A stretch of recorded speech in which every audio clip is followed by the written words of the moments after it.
దేవునికి స్తోత్రం. మీ అందరికీ నా వందనాలు. పునరుద్ధాన కూడిక ఆదివారం దేవుని తిరిగి లేచిన దినము రోజున దేవుడు నాకు ఇచ్చిన అవకాశాన్ని బట్టి కృతజ్ఞతలు చెల్లిస్తున్నాను. చిన్న ప్రార్థన తీసుకున్నాం. దేవా, నీకే స్తోత్రాలు, వందనాలు నాయన. స్తుతులు తండ్రి, మహాకనికరము కలిగిన నా ప్రియ తండ్రి, నీకే వందనాలు చెల్లిస్తున్నాం. అర్హత లేని వారికి అర్హత కలగచేయటమే నీ కృప అన్నావు నాయన.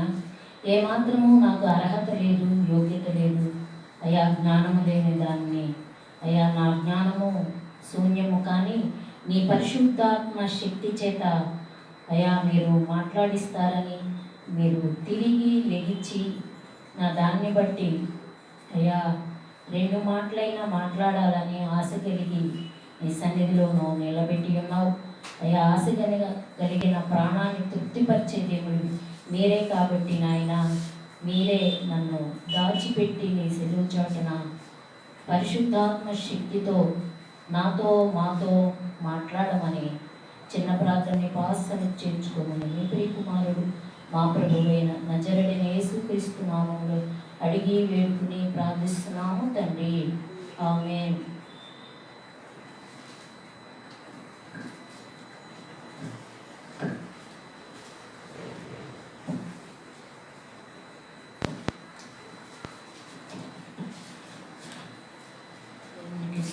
మీ అందరికీ నా వందనాలు. యోహాను సువార్తలో 20వ అధ్యాయము మరి ఆ వచనాలన్నీ దేవుడు మరియతో మాట్లాడారు. 20:18 మగ్దలేని మరియ వచ్చి, నేను ప్రభువును చూచితిని, ఆయన నాతో ఈ మాటలు చెప్పెనని శిష్యులకు తెలియజేసెను. మగ్దలేని మరియ గురించి ఎన్నో ఆయన లేచిన కాడి నుంచి ఇన్ని సంవత్సరాలు, చాలా సంవత్సరాల క్రితం, 2000 సంవత్సరాల క్రితమే ఎన్ని మాటలు మనం మాట్లాడుకుని విని ఉన్నాము. అంటే నాకేమో వచ్చయ్యా, నేనేం చెప్పగలుగుతాను, అందరికైతే వాక్యాలు తీసి చెప్పుతారు, నాకైతే చెప్పడం రాదు కదా అని ఆయన సన్నిధిలో నేను అడిగినప్పుడు, ఆయన అల్పురాలకైనా నేను బలహీనురాలని, చదువు రాదని ఆయన ఎరిగి ఆయన ఇచ్చిన తలంపులు చొప్పున, మాట చొప్పున నేను నిలబడి ఉన్నాను.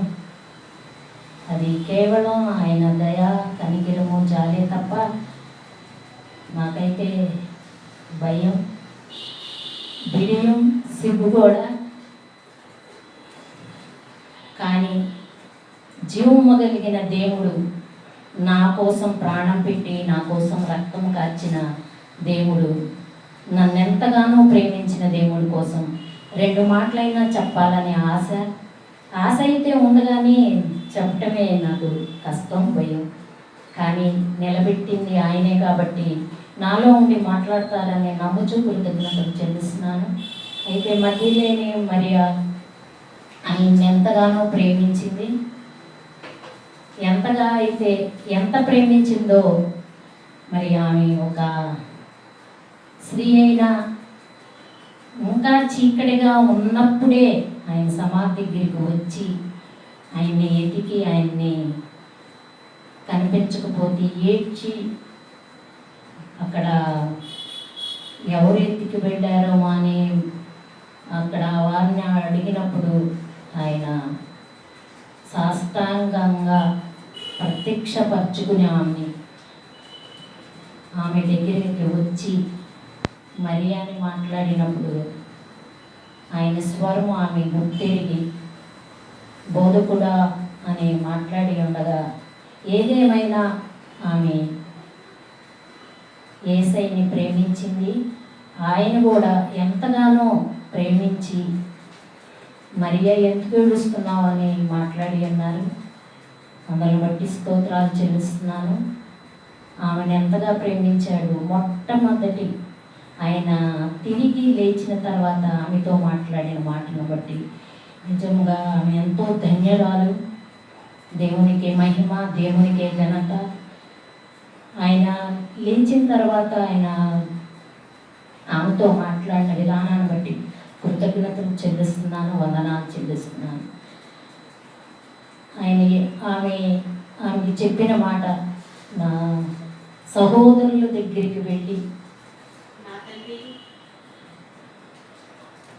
నేను తిరిగి లేచానని చెప్పమని ఆమెతో చెప్పారు. ఆ మాట జీవము కలిగిన మాట, మంచి మాట. మరి సువార్త స్త్రీతోనే మొదలుపెట్టి ఉన్నారు. ఆమె వెళ్ళి సహోదరులకి చెప్పి ఉన్నది. చెప్పిన తర్వాత వాళ్ళు మరి చెప్పగానే ఆయన దగ్గరికి రాలేదు, కానీ వాళ్ళకి భయమేసి లోనే తలుపులు వేసుకుని ఉండాలని లేఖనం సెలవిచ్చి ఉన్నది.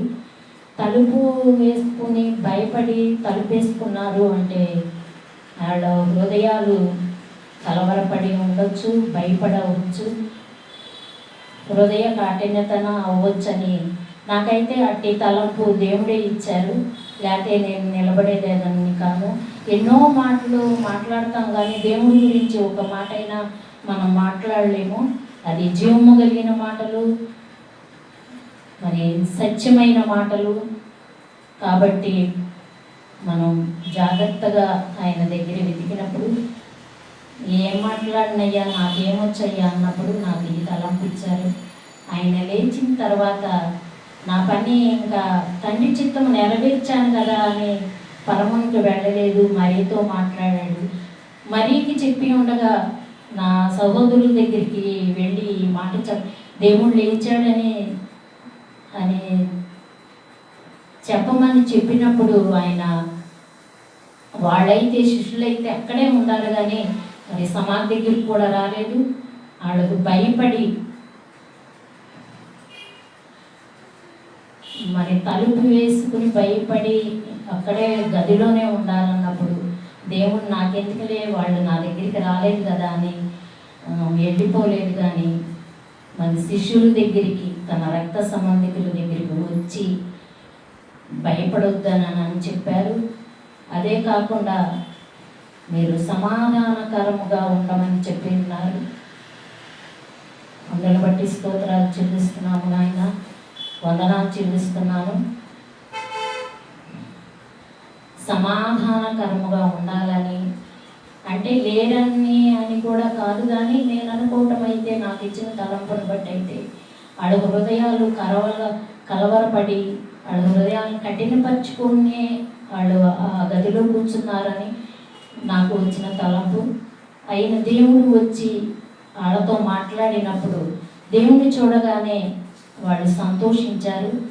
సంతోషించి మరి దేవుడు, ఇదిగో నా గాయాలు, నేను ఇలా నన్ను పడిన నా చేతులకి మేకులకి నా పక్క ఎముకల్లో ఆ గాయాలు చూపించుకుని ఉన్నారు. అందుని బట్టి స్తోత్రం. ఎందుకు చూపించుకున్నారు? తాను ప్రత్యక్షపరుచుకున్నాడు అన్నమాట. అవసరం లేదు, కానీ శిష్యుల్ని ప్రేమించి ఉన్నారు. అంతగా మన ప్రేమించి ఆయన ప్రత్యక్షపరిచి మరి తండ్రి చిత్తం నెరవేర్చాను అని పరమంకి వెళ్ళలేదు, కానీ శిష్యుల దగ్గరికి వచ్చారు, మరితో మాట్లాడి ఉన్నారు. మాట్లాడి తాను ప్రత్యక్షపరుచుకుని వాళ్ళని బలపరిచి, అలాగే కాకుండా ఆయన ఆత్మని, పరిశుద్ధాత్మని శిష్యుల మీద ఊదినందుకు కృతజ్ఞతలు. అట్టి శక్తి, బలము దేవుడు ఆ శిష్యులకి ఇచ్చి భూమి ఉన్నంత వరకు భూలోకమంతా ప్రకటించమని ఆ శిష్యులతో చెప్పి ఉన్నారు. ఆయన బాధ్యత కలిగిన దేవుడు, ప్రేమ కలిగిన దేవుడు. మనమైతే విడిచిపెడతామేమో, కానీ ఆయన విడిచిపెట్టల. తండ్రి చిత్తము నెరవేర్చి పరముకు వెళ్లకుండా మరి స్త్రీ అంటే సంఘముతో మాట్లాడి ఉన్నారు, ఆమెతో మాట్లాడి ఉన్నారు. మాట్లాడినందుకు స్తోత్రం. శిష్యులను కూడా ఎందుకులే మరీ వచ్చింది, వీళ్ళైతే నా దగ్గరికి రాలేదని అనుకోలేదు, కానీ వాళ్ళ దగ్గరికి వెళ్ళి తాను ప్రత్యక్షపరుచుకుని పరిశుద్ధాత్మ శక్తిని వాళ్ళ మీద గురుమరించి, బలహీనులుగా ఉన్నను, వాళ్ళ భయంతో ఉన్నను, కలవరంతో ఉన్నను, అయినా ఆ శక్తి, ఆ పరిశుద్ధాత్మ శక్తి బిడ్డల మీద గురుమరించి, శిష్యుల మీద గురుమరించి 40 దినములు ఉండి మరలా తండ్రి దగ్గరికి వెళ్ళి అన్నారు. ఇవన్నీ మీ అందరికీ నాకైతే తెలియదు, కానీ మీ అందరికీ ఎక్కువ తెలుసు. ఇవన్నీ ప్రతిదినము మనం బోధించుకుంటున్నాం, తెలుసుకుంటున్నాం, చదువుకుంటున్నాం. ఆయన మరణించటం నిజము, మరణించారు, తిరిగి మన కోసమే లేచారు. జీవము కలిగిన దేవుడివి, పరిశుద్ధుడు, మన కోసమే కలువరి శిలువలో వేలాడి మన కోసమే ప్రాణం పెట్టి తిరిగి లేచిన యేసయ్య, ఆయనకి కృతజ్ఞతలు. అలాగే మరలా వస్తానంటున్నారు మనం తీసుకువెళ్ళటానికి.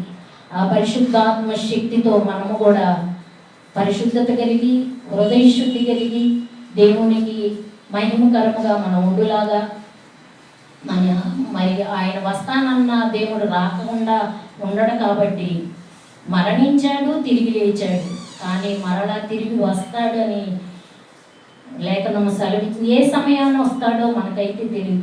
దొంగలాగా వస్తానని లేఖనము సెలవిచ్చి ఉన్నది, కానీ వస్తారు, ఖచ్చితంగా వస్తారు. మనం తీసుకువెళ్ళటానికి, సంఘాన్ని తీసుకువెళ్ళటానికి ఖచ్చితంగా వస్తారు. నిజమైన దేవుడు, భూమి ఆకాశం చేసిన దేవుడు, ఆయన రూపంలో మన చేసుకున్న దేవుడు, మన కోసం ప్రాణం పెట్టి రక్తము కార్చి బలియాగమైన పరిశుద్ధుడు, గొప్ప దేవుడు. మనం భూమి మీద ఆయన ప్రేమించి మనం పిలిచాడు కాబట్టి పిలుపుకు తగినట్లుగానే ఉండాలి. ఆయన వచ్చినప్పుడు మనం సిద్ధపాటు కలిగి ఉండాలి.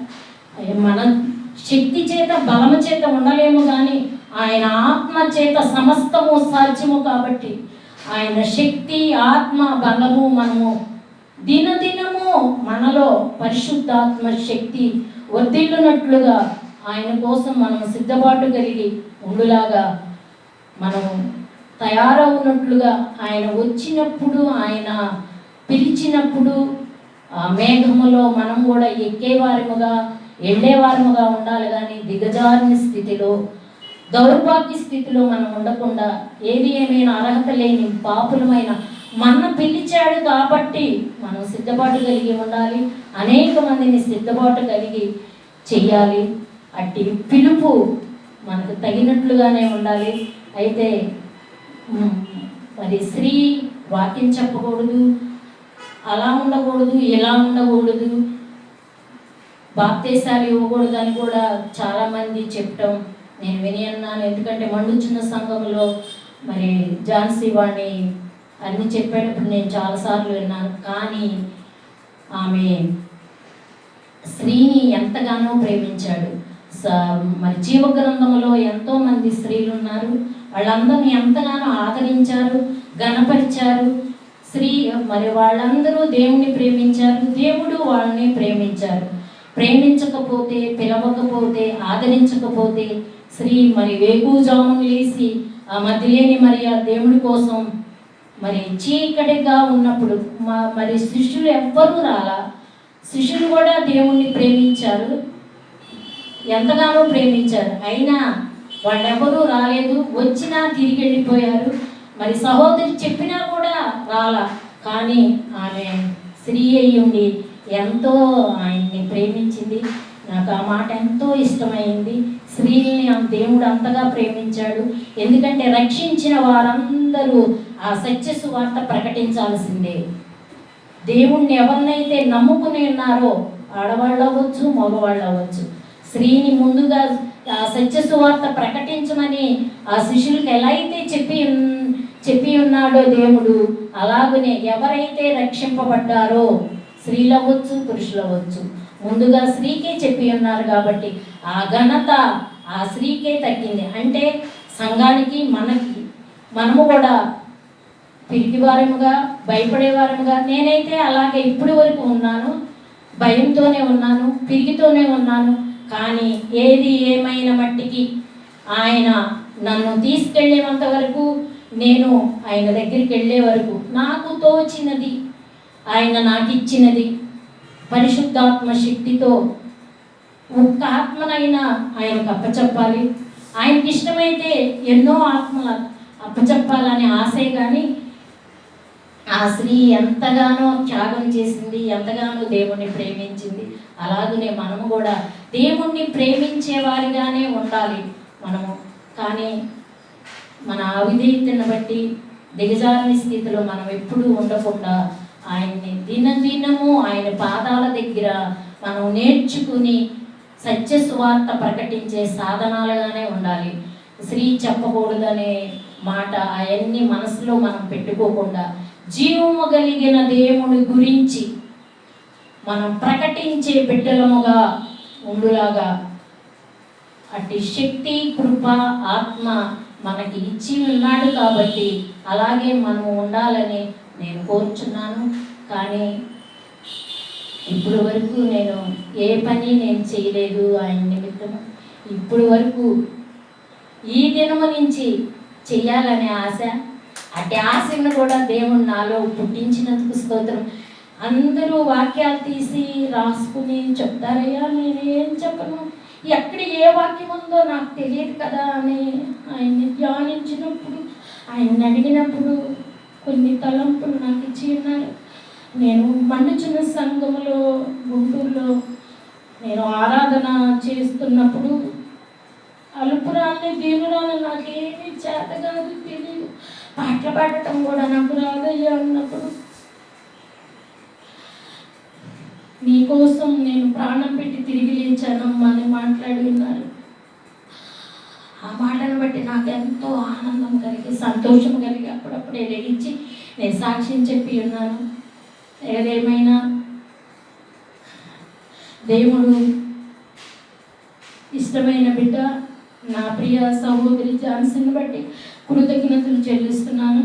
మమ్మల్ని పరిచయం చేసిన ఆ బిడ్డను బట్టి, దేవుణ్ణి పరిచయం చేసింది నా రక్త సంబంధికురాలే కాకుండా దేవుని రక్త సంబంధికులు మేము. అందును బట్టి కృతజ్ఞతలు చెల్లిస్తున్నాం. నశించిపోతున్న ఆత్మల కొరకు మేము భారం కలిగి, బాధ్యత కలిగి అనేకమైన ఆత్మలు ఆయన తట్టు తిప్పే సాధనాలుగా మా కుటుంబం ఉండాలని కోరుకుంటున్నాను. అదే విధముగా మాకు దేవుడు అంటే తెలియదు, విగ్రహారాధకురాలు. ఎంత విగ్రహాలు బ్రాహ్మణుల కన్నా కూడా ఎక్కువగా చేసిన దాన్ని నా కుటుంబానికి నా కోసం పంపించాడు అనమాట ఝాన్సీని. అందును బట్టి దేవునికి, మరి నా సహోదరులకైనా బిడ్డకి వందనాలు చెల్లిస్తున్నాను. దేవుడికి ఎప్పుడు నేను రుణగస్తురాలని. కానీ భయము, పిరికితనము నాలో లేకుండా ఆయన సత్య సువార్త అనేక మందిని పరిచయం చేసి దేవుణ్ణి నిజదేవుడు ఈయనేనని చెప్పే బిడ్డగా నేను ఉండాలని నేను ఆశిస్తున్నాను. మీరు నా కోసం అందరూ ప్రార్థన చేయండి. ఏదైనా మాట్లాడిన మాట నేను మాట్లాడి ఉంటే దయతో క్షమించండి. ఈ చిన్న మాటలు దేవుడు దీవించుగాక. దేవుని నామానికి స్తోత్రం. మీ అందరికీ నా వందనాలు. ఈరోజు ఈస్టర్, దేవుడు మన కోసం తిరిగి లేచిన రోజు అన్నమాట. మీ అందరికీ ఆయన మన కోసం లేచినందుకు శుభాకాంక్షలు తెలియజేస్తున్నాను. మరి దేవుడు సిలువలో మరణించిన తర్వాత శుక్రవారం మరణించారు కదా, మరి శనివారం రోజు ఆయన ఏం చేశారు, ఎక్కడ ఉంచారు అంటే సమాధిలో ఉంచారన్నమాట. శుక్రవారం సాయంత్రానికి ఆయన చనిపోయారు. చనిపోయిన తర్వాత ఆదివారం విశ్రాంతి దినం కదా, తర్వాత శనివారము సిద్ధపాటు కలిగిన రోజు అన్నమాట, సిద్ధపరచు రోజు. అయితే ఆదివారం వరకు అలా ఉంచకూడదు, అలా ఉంటే మహాశాపం కలుగుతుంది, కాబట్టి వారిని దించండి అని చెప్పి అక్కడ ముగ్గురు ఉన్నారు, ఏసైతో పాటు ఇద్దరు దొంగలు ఉన్నారు, వారిని కూడా దింపమని చెప్పి వాళ్ళకి పిలాతు నొద్ద నుంచి వస్తుందన్నమాట. అయితే అక్కడ ఏం జరిగిందో చూద్దాం. యోహాను సువార్త 19:31 అధ్యాయం.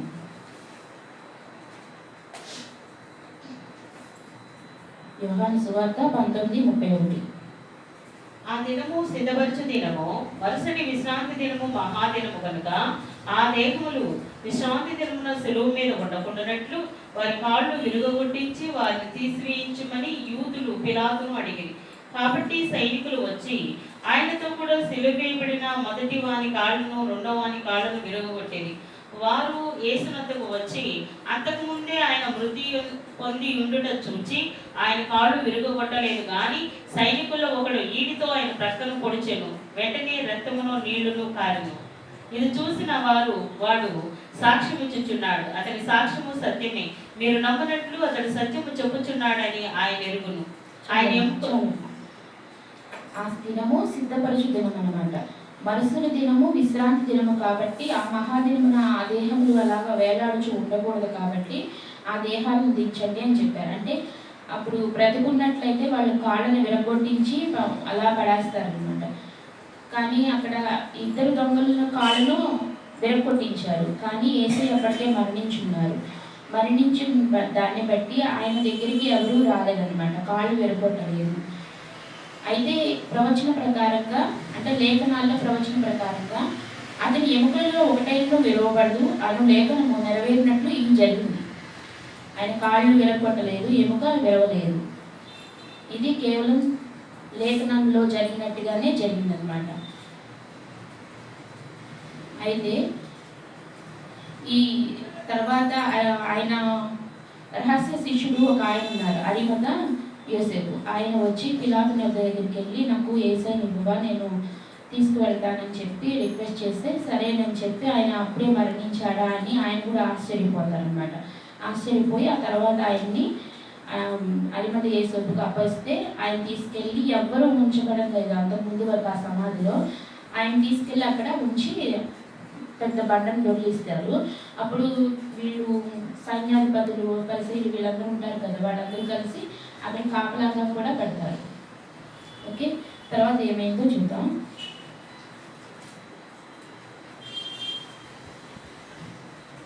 అసలు పునరుద్ధానం అంటే ఏంటి? తిరిగి లేచుట కదా. తిరిగి లేచుట వలన మనకు లాభం ఏంటి? అసలు లేఖనాల్లో ఏముందో చూద్దాం. యెహెజ్కేలు 37:12.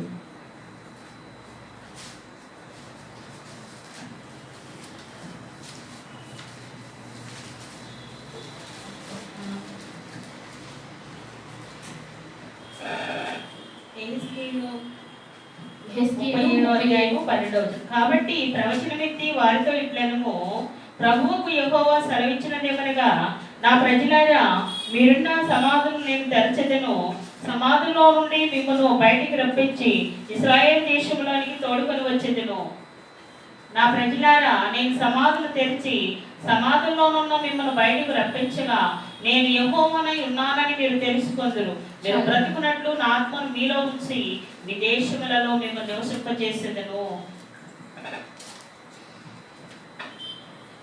ఇక్కడ ఏమన్నారు? కాబట్టి ప్రవచనం ఎత్తిన వారితో ఇట్లా నేను ప్రభువుకు యెహోవా.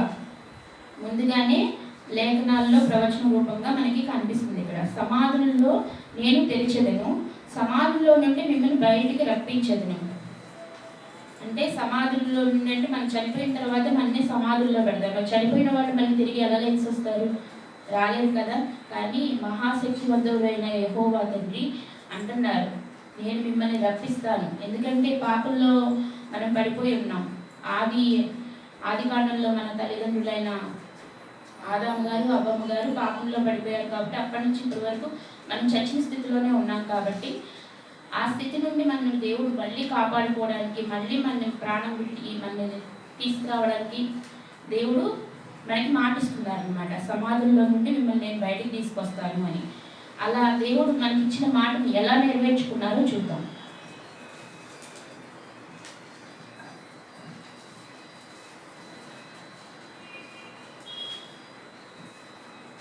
ఒకటో కొరింథీయులు 15:20-22.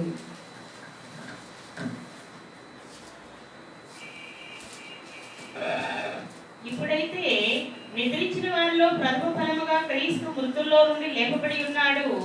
మనుషుని ద్వారా మరణము వచ్చెను గనుక మనుషుని ద్వారానే మృతుల పునరుత్థానమును కలిగెను. ఆదామునందు అందరూ ఎలాగూ మృతి పొందుచున్నారో అలాగుననే క్రీస్తునందు అందరూ బ్రతికింపబడుదురు. చాలమ్మా. ఇప్పుడైతే నిద్రించిన వారిలో ప్రథమ ఫలముగా క్రీస్తు మృతుల్లో నుండి లేపబడి ఉన్నారు. పునరుద్ధాన దినం రోజున ఆ బండను దొర్లించుకొని దేవుడు బయటకు వచ్చేశారు. ఎలా? మహిమ శరీరంతో. ఆయన శరీరం ఆయనకు వచ్చేసింది, ఎముకలతోనూ కండతోనూ పరిపూర్ణంగా ఆయన శరీరం ఆయనకు వచ్చేసింది. ఎలా అంటే మళ్ళీ అందంగా తయారైపోయారు, మహిమ శరీరంతో ఉన్నారు, చక్కగా తెల్లని దుస్తుల్లో బయటకు వచ్చేసారు. అలా ప్రథమ ఫలంగా మనకి క్రీస్తు సమాధి నుండి లేపబడినారు. అంటే దీన్ని బట్టి ఏంటి? తండ్రి తన కుమారుడిని ఆయనకు మారుగా పంపించి మన పని నిమిత్తం ఆయన సమాధిలో నుండి ఆయన లేపినారనమాట. అది మనకి మొదటి ఫలం. ఆదాము నందు మనం ఎలా మృతి పొందామో ఇప్పుడు క్రీస్తు నందు మనం బ్రతికి ఉన్నాము. దేవుడి కృప, ఆయన భిక్ష మనం బ్రతికి ఉంటాం. లేకపోతే దేనిలో కొట్టుకుపోయి ఉండేవాళ్ళము, ఏ అగ్నిగుండంలో ఏ పాతాళంలో ఉండేవాళ్ళము. లేపబడి వలన కలిగిన లాభం ఇది. మనకి జయశీలైన యేసే మన కోసం చేసిన త్యాగం ఇది.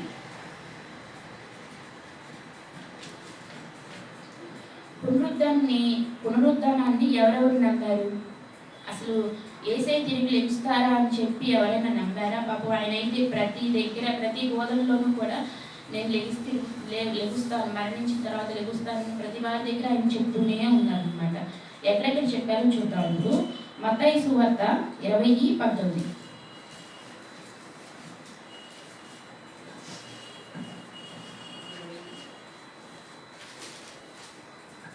మత్తయి సువార్త 20:19.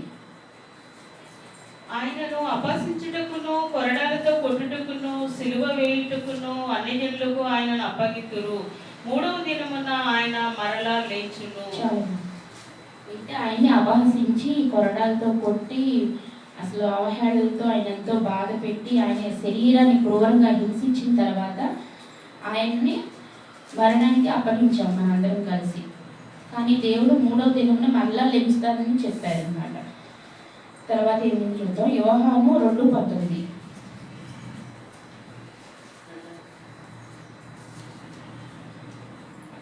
యేసు ఈ దేవాలయమును పడగొట్టుడి, 3 దినములలో దాన్ని లేపుతునని వారితో చెప్పాను. చాలు. యేసే ఏం చెప్పారు?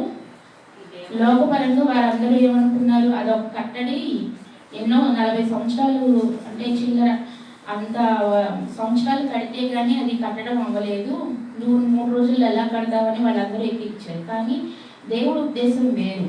ఆయన శిష్యులకు అది అర్థమైంది. తర్వాత ఏమన్నారంటే 3 రోజుల్లో అంటే ఆయన మరణించిన తర్వాత 3 రోజుల తర్వాత లెగుస్తానన్నారు కదా, మనిషి శరీరమే దేవాలయం అని చెప్పి శిష్యులకు అర్థమైంది. ఆ తర్వాత చూద్దాం, ఇంకొక ఆమె ఉంది, ఆమె ఎలా నమ్మిందో చూద్దాం. యోహాను సువార్త 12:24.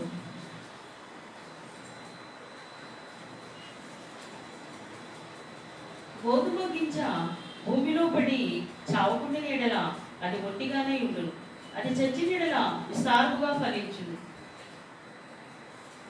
యోహాను సువార్త 12:24. గోధుమ గింజ భూమిలో పడి చావకుండా నీడల అది ఒట్టిగానే ఉండును, అది చచ్చి నీడల విస్తారముగా ఫలించును. డిఫరెన్స్ మారిపోయినట్టుంది. మార్త ఆయనతో పునరుద్ధానం గురించి మాట్లాడింది అనమాట. తన సహోదరుడు లాజరు చనిపోయినప్పుడు నా తమ్ముడు గురించి ఇలాగా నువ్వు ఉంటే అతను బ్రతికుండేవాడు కదా అని చెప్పి అడిగినప్పుడు, మృతులను కూడా సైతము నేను లేపగలిగిన వాడిని అని చెప్పి దేవుడు అన్నప్పుడు, నువ్వు పునరుద్ధానుడు అవుతావు నాకు తెలుసు అని చెప్పి మార్త యేసేతో మాట్లాడింది అన్నమాట. మార్త ఆయనతో అంత్యదినమున పునరుద్ధానమును లేచునని ఎరుగుదున నేను. అందుకు యేసు, పునరుద్ధానమును జీవమును నేనే, నా యందు విశ్వాసం ఉంచువాడు చనిపోయినను బ్రతుకును, బ్రతికి నా యందు విశ్వాసం ఉంచు ప్రతివాడు ఎన్నటికీ చనిపోడు. ఈ మాట నమ్ముచున్నావా అని ఆమెను అడిగెను. యోహాను సువార్త 11:24.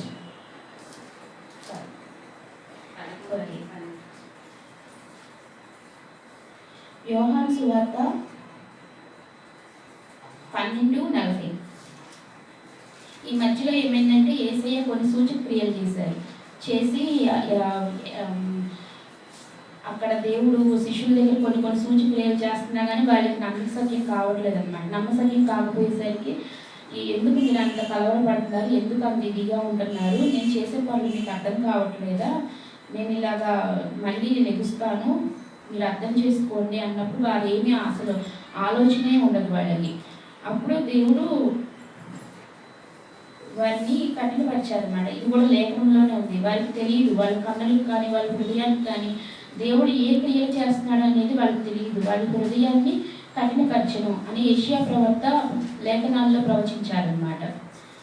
యోహాను 20:8. యోహాను 20:8. అప్పుడు మొదట సమాధి వద్దకు వచ్చిన ఆ శిష్యుడు లోపలికి పోయి చూచి నమ్మెను. ఆయన మృతుల్లో నుండి లేచుట అగత్యమును లేఖను వారికి ఇంకను గ్రహింపరైరి. అంతటా శిష్యులు తిరిగి తమ వారి వద్దకు వెళ్ళిపోయేది. చాలు. మొదట సమాధి వద్దకు శిష్యులు వచ్చారు. ఎవరెవరు వచ్చారు? సీమోన్ పేతురు అను యోహాను. ఫస్ట్ సీమోన్ పేతురు పరిగెత్తుకుంటూ వచ్చారు. ఎవరు చెప్తే వచ్చారంటే మగ్దలేని మరియా 20వ అధ్యాయం 14 నుండి 18. 14 నుండి 18 20వ అధ్యాయము. ఆమె ఈ మాట చెప్పి వెనుకతట్టు తిరిగి యేసు నిలిచి ఉండడం చూచెను గాని ఆయన యేసు అని గుర్తుపట్టలేదు.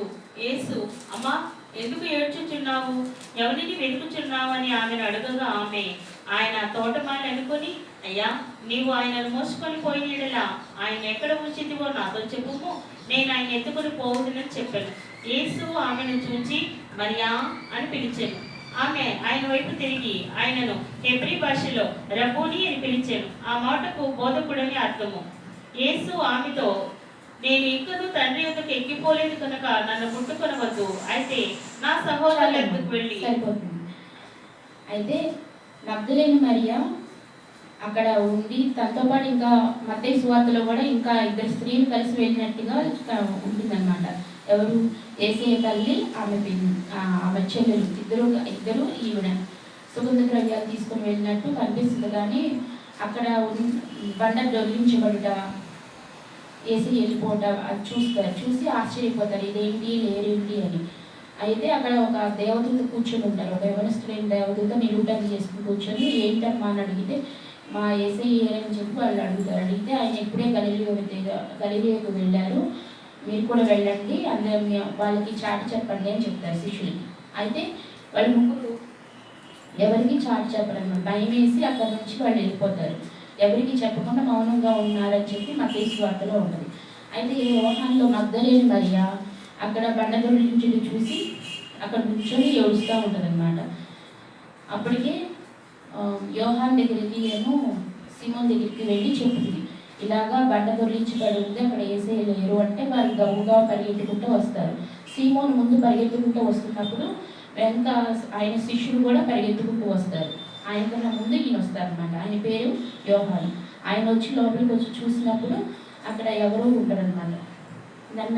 నమ్మి పక్కకి వెళ్ళారు. తర్వాత సీమోన్ చూసి వారిద్దరూ ఇది అగత్యము, మృతుల్లో నుండి లేవుట అగత్యము అని మనసులో అనుకొని వాళ్ళ ఇంకా ఉన్నారు కదా శిష్యులు, వాళ్ళందరూ కలిసి ఒక దగ్గరికి వెళ్ళిపోతారు. వెళ్ళిపోయి వాళ్ళు గడియ పెట్టుకొని ఒక రూమ్లో కూర్చొని ఉంటారు. ఎందుకంటే యూదులకు భయపడి వాళ్ళు ఒక రూమ్లో కూర్చొని ఉన్నారు. 20:19-23 యోహాను సువార్త 20:19-23. ఆదివారము సాయంకాలమున శిష్యులు యూదులకు భయపడి తాము కూడి ఉన్న ఇంటి తలుపులు మూసుకొని ఉండగా యేసు వచ్చి మధ్యలో నిలిచి, నీకు సమాధానము కలుగునుగాక అని వారితో చెప్పాను. ఆయన ఇక్కడ ఏంటి, వాళ్ళు యూదులకు భయపడి గడియ పెట్టుకుని లోపల కూర్చుని ఉన్నారంట. గడియ పెట్టుకున్నప్పుడు దేవుడు లోపలికి ఎలా వెళ్తాడు? వెళ్ళలేదు కదా. ఆయన ఇప్పుడు మహిమ శరీరంతో ఉన్నారు. ఎక్కడికైనా సరే ఆత్మ సంచారం చేయగలిగిన శక్తి ఆయనకు ఉంది. సర్వ సృష్టికర్త అయిన దేవుడు లోపలికి వెళ్ళగానే వాళ్ళందరూ బెదిరిపోయి చూస్తూ ఉంటారు. ఆయన పలికిన శిష్యులతో మొట్టమొదటిగా పలికిన మాట సమాధానం కలుగునుగాక అని పలికారు. పలికిన తర్వాత వారికి చెప్పారు, ఇదిగో నేను ఉన్నాను చూడండి అని చెప్పి చేతులు జాపారు. అప్పుడు వాళ్ళందరూ సంతోషపడ్డారు. ఏసైని చూసాము అని చెప్పి బాగా సంతోషపడ్డారు అన్నమాట. ఆ తర్వాత అక్కడ తోమా అనే వ్యక్తి ఉండ అయితే తర్వాత ఏసే వీళ్ళతో ముచ్చటించి వెళ్ళిపోయారు అనమాట. తోమ గారు అక్కడ ఉన్నారు కదా, లేరు కదా. అయితే వీళ్ళందరూ వెళ్ళి తోమతో చెప్తారు, మరి మేము అందరం చూసాం ఏసైని అంటే, నేను నమ్మను, నేను ఆయన చేతుల్లో వేడి పెట్టగా ఆయన పక్కలో వేడి పెట్టానుగా నేను నమ్ముతానే అంటారు. ఆయన 8 రోజులకి మరలా 20 అధ్యాయం 26, 29.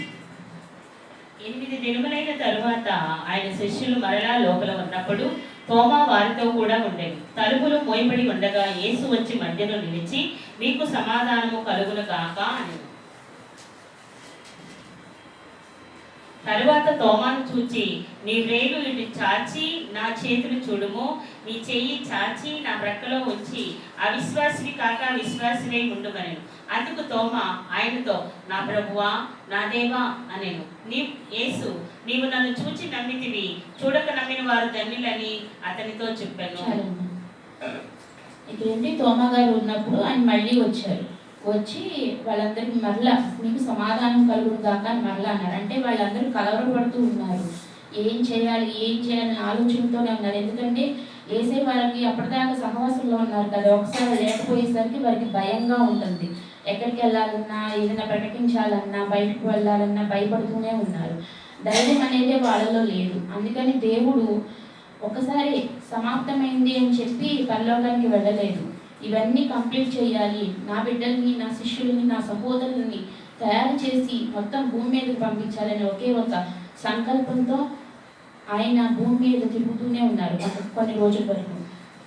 అలా తిరుగుతూ ఇప్పటికి 2 సార్లు శిష్యుల్ని కలిశారన్నమాట. ఆయన 3వసారి ఎక్కడ కలిశారో చూద్దాం. 21వ అధ్యాయము 7, యోహాను సువార్త 21వ అధ్యాయం 7 వచనం. కాబట్టి యేసు ప్రేమించిన శిష్యుడు ఆయన ప్రభు సుమి అని పేతురుతో చెప్పాను.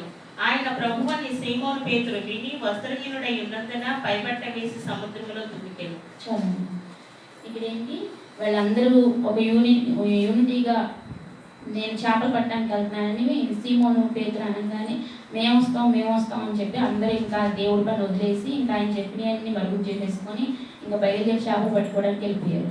అలా సముద్రంలో వారు ఉండగా యేసయ్య వారిని పలకరించారనమాట. పలకరిస్తే వాళ్ళు ఎవరు ఇతను పలకరిస్తున్నారు అని చెప్పి దేవుని కూడా గుర్తుపట్టలేని స్థితిలో ఉన్నారు. అప్పుడు యోహాను మాత్రం ఈయన ప్రభువులా ఉన్నారు సుమి అని చెప్పి పేతురుతో అనేసరికి పేతురుకి, ఎందుకంటే యోహాన్ గారేమో దేవుడిని ప్రేమించాడు, దేవుడేమో పేతురుని ప్రేమించాడు. ఒకసారి సిగ్గుబుట్టి దిగంబరిగా ఉన్నాడు కదా, గబ్బు దూకేశాడు దాంట్లోకి. తర్వాత వారిని బయటికి తీసుకొచ్చి ఆహారం తిన్నారంటే తినలేదు అంటే అక్కడ వారికి ఆహారం రెడీ చేసి ఆ శిష్యుల కోసం ఆయన వంట చేసి పెట్టారు. చేసి తినండి అని అందరికీ పెట్టారనమాట. పెట్టిన తర్వాత వాళ్ళు ఇంకా కలవరపడుతున్నారు, భూతమేమో దెయ్యమేమో అని చెప్పి. అప్పుడు ఆయన, నా శరీరాన్ని పట్టుకొని చూడండి, మీరు ఎందుకు అంత కలవరపడుతున్నారు, నా చేతులు కాళ్ళు చూడండి, భూతానికి ఎలా ఉంటాయా అని చెప్పి దేవుడు మాట్లాడారనమాట. ఒక చేప ముక్క ఇవ్వండి, నేను తిని చూపిస్తాను మీకు అని చెప్పి అన్నారు. అలా ఆయన ఆ చేప ముక్క కూడా తిని వారు చూపించగా వాళ్ళందరూ బహు సంతోషపడ్డారు. వాళ్ళలో ఉన్న ఒక రకమైన ఫీలింగ్ అంతా పోయింది. అసలు శిష్యులకి దేవుడికి చాలా దగ్గర సంబంధం ఉంది. ఎందుకంటే దేవుడు దగ్గర అంటారు, నా శ్రమలో మీరు నాకు తోడుగా ఉన్నారు, అన్ని విషయాలు మీరు నా పక్కన ఉన్నారు అని చెప్పి బాగా సంబోధిస్తారన్నమాట శిష్యులు. అలాగే వాళ్ళ మరణ నిమిత్తం కూడా దేవుడు మాట్లాడతారు, ఎవరెవరు ఎలా చనిపోతారు అనేది కూడా మాట్లాడతారు. అలాగే సీమోన్ గురించి కూడా మాట్లాడతారు, నువ్వు యవనస్తుడుగా ఉన్నప్పుడు నీకు ఇష్టమైన చోటకల్లా తిరుగుతూ ఉంటావు, అలాగా వృద్ధుడుగా ఉన్నప్పుడు నీకు ఇష్టం లేకపోయినా నేను అడుగుకొని తీసుకుని పోతారు అని ఆయన మరణం గురించి కూడా మాట్లాడతారు. తర్వాత సీమోన్ గారు వెనక్కి తిరిగి చూస్తే యోహాను గారు వస్తూ ఉంటారు, మరి ఆయన గురించి ఏంటి అని యేసయ్యని అడుగుతారు. వాళ్ళ మధ్యలో వాళ్ళకే కాంపిటీషన్ అనమాట. ఎందుకంటే మేము ఎక్కువగా ఉండాలి మనకి ఎలా ఉంటుందో అప్పట్లో వాళ్ళకు కూడా ఉండేది. ఎందుకంటే మనుషులు కదా, అలానే ఉంటుంది. యేసయ్య ఎక్కువ మమ్మల్ని ప్రేమించాలి ఆలోచన ఎవరికైనా ఉంటుంది. అలా అన్నప్పుడు నేను వచ్చే వరకు అతను ఉంటాడు, అది నా ఇష్టం, నీకెందుకని అంటారు యేసయ్య. అయితే అప్పుడు వాళ్ళందరూ అనుకుంటారు, ఆహా యోహాను చనిపోడు అనమాట, ఇతను మాత్రం బ్రతికుంటాడు ఆయన వచ్చే వరకు అని చెప్పి అనుకుంటారు. కానీ యేసయ్య మాత్రం అలా అనలేదు, నా ఇష్టం అని అన్నారు కానీ అది నిజం కాదనమాట. అయితే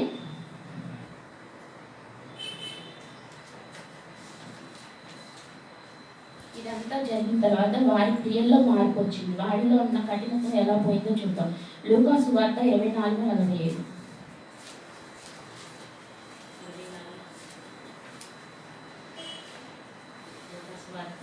24:45. అప్పుడు వారు లేఖనములు గ్రహించినట్లుగా ఆయన వారి మనస్సును తెరచి, క్రీస్తు శ్రమపడి 3వ దినమున మృతుల్లో నుండి లేచుననియు, యెరూషలేము మొదలుకొని సమస్త జనములలో ఆయన పేరిట మారు మనసుకు పాపక్షమాపణ ప్రకటింపబడననియు రాయబడి ఉన్నది. ఈ సంగతులకు మీరే సాక్షులు. చాలండి. వారు గ్రహించినట్లు వారి మనసును దేవుడు తెరిచాడనమాట. ఏంటంటే, నా తండ్రి చిత్త ప్రకారంగా ఆయన పంపిస్తారన్న పరిశుద్ధాత్మకు మీ మీదకి వస్తారు. వచ్చినప్పుడు మీరు ఆత్మను పొందుకొని నా క్రియలు అన్నీ ప్రపంచం మొత్తం చాటి చెప్పండి అని చెప్పి వారందరినీ ఆశీర్వదించి బెతానియా అనే గ్రామంలోకి వెళ్ళి వాళ్ళందరినీ చేతులతో ఆశీర్వదించి తండ్రి దగ్గరికి పయనమయ్యారు. అలా పయనమైన తర్వాత పరిశుద్ధాత్మ దేవుడు భూమి మీదకి వచ్చారనమాట.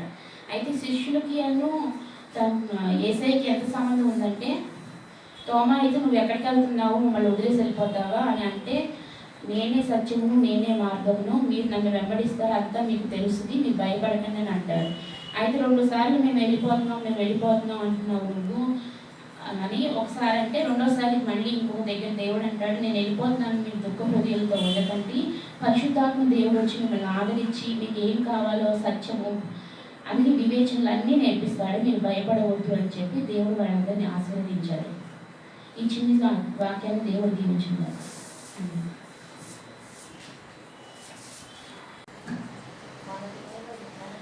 పరిశుద్ధుడును పరమ తండ్రి అయిన యేసు ప్రభువయ్య మరణమును గెలిచి తిరిగి లేచను. ఆ పునరుద్ధాన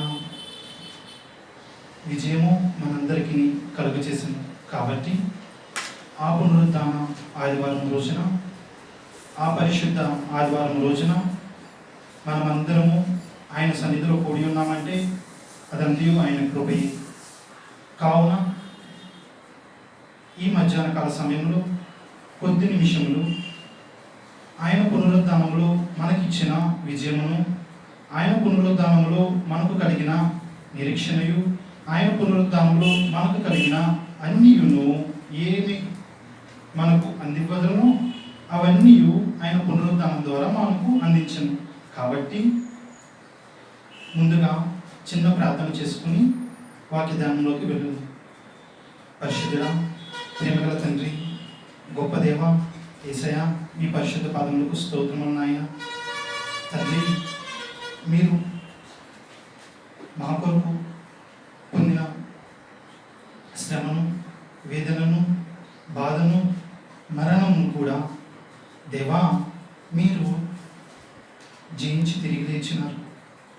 దేవా, అట్టి జయమును మాకు అందించుటకు దేవా మీరు మాదిరి చూపి ఉన్నారు. కాబట్టి దేవా, కొద్ది నిమిషంలో మీ సన్నిధానంలో దేవా మీ పలుకులు మేము ధ్యానం చేసుకుంటుండగా మీరే మాకు తోడుగా ఉండి ప్రభువా మాకు సహాయం అందించి మీ పిల్లలకు వినగల బుద్ధి పుట్టించమని దేవా, చూస్తున్న పిల్లలకు దేవా, వింటున్న వారికి ప్రతి ఒక్కరికి దేవా ఆ పునరుద్ధాన విజయమును, ఆ పునరుద్ధాన దీవులు కలుగులాగున ప్రభువా మీరే తోడుగా ఉండి మీ దూతల కావలుగా ఉంచమని నజరేయుడైన యేసయ్య పరిశుద్ధమైన నామంలో మిక్కిలి వినయంతో ప్రార్థించి వేడుకుంటున్నాము పరమ తండ్రి. ఆమేన్. గడిచిన పరిశుద్ధ వారంలన్నీ మనం జ్ఞాపకం చేసుకుంటే, గడిచిన పరిశుద్ధ ఆదివారం నుంచి అంటే ముందుగా కొన్ని విషయములు మీ అందరికీ జ్ఞాపకం చేసుకొని మనము పునరుద్ధాన ఆదివారము, మనకు విజయమునిచ్చిన ఆదివారం గురించి మనము ధ్యానం చేసుకుందాం. ముందుగా మనం జ్ఞాపకం చేసుకున్నటువంటి పరిశుద్ధ మట్టల ఆదివారం జ్ఞాపకం చేసుకుంటే, మట్టల ఆదివారం రోజున యేసు ప్రభువయ్య యెరూషలేములో జయప్రవేశం చేసి పెద్దలేమి పిన్నలేమి అందరూ హోసన్నా జయము, దావీదు కుమారుడా జయము అని యెరూషలేములో అనేక వీధులు వెంబడి జయప్రవేశం చేసిన యేసు ప్రభువయ్య అటు తర్వాత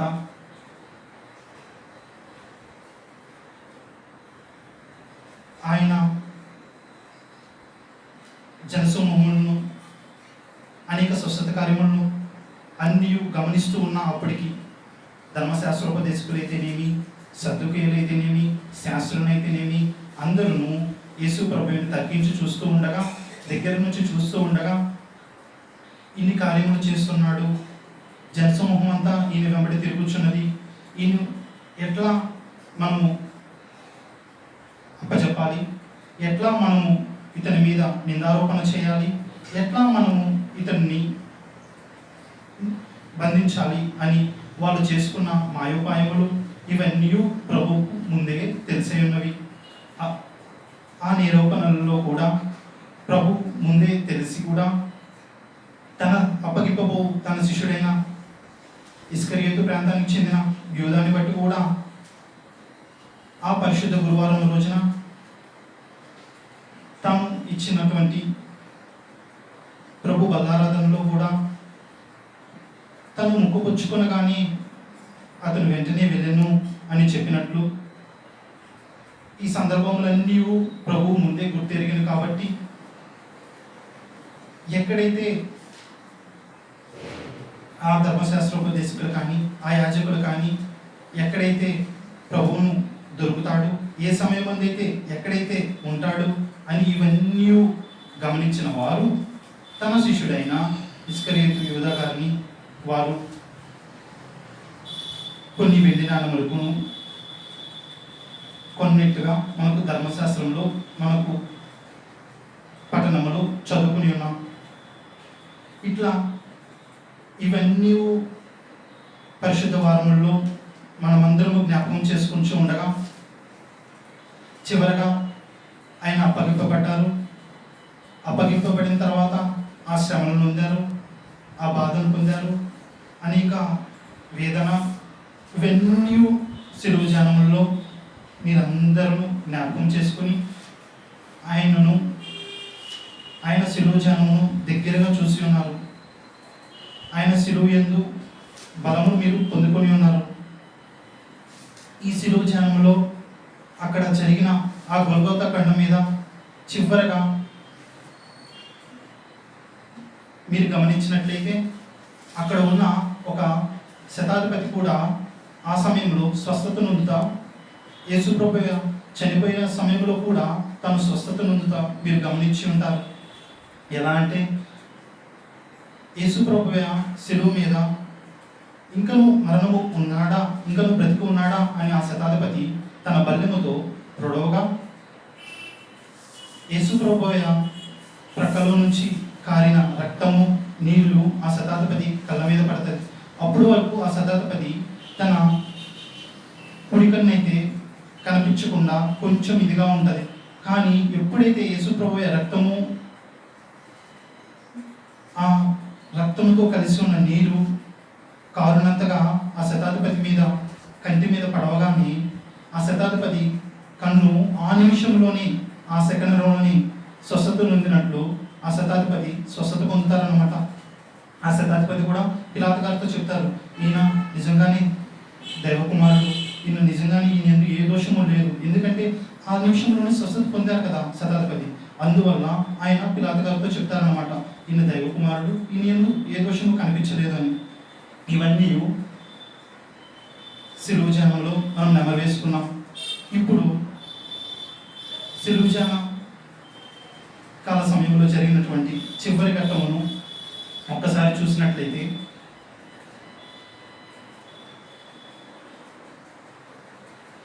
ఆ శిలువ ధ్యానంలో చివరి సమయంలో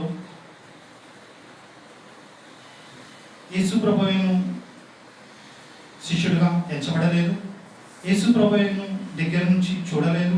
కానీ ఆ శిలువ సందర్భంలోనికి అరమతయ అన్న యేసేపు గారును మనం జ్ఞాపకం చేసుకుంటాం. దీని ప్రవచనం నెరవేర్పుగా కూడా మనకు ప్రవక్త అయినటువంటి యెషయా గ్రంథంలో, యెషయా గ్రంథము 53వ అధ్యాయము 9వ వచనంలో మనం ఒక్కసారి చదువుకుందాం. యెషయా గ్రంథము 53వ అధ్యాయము 9వ వచనం.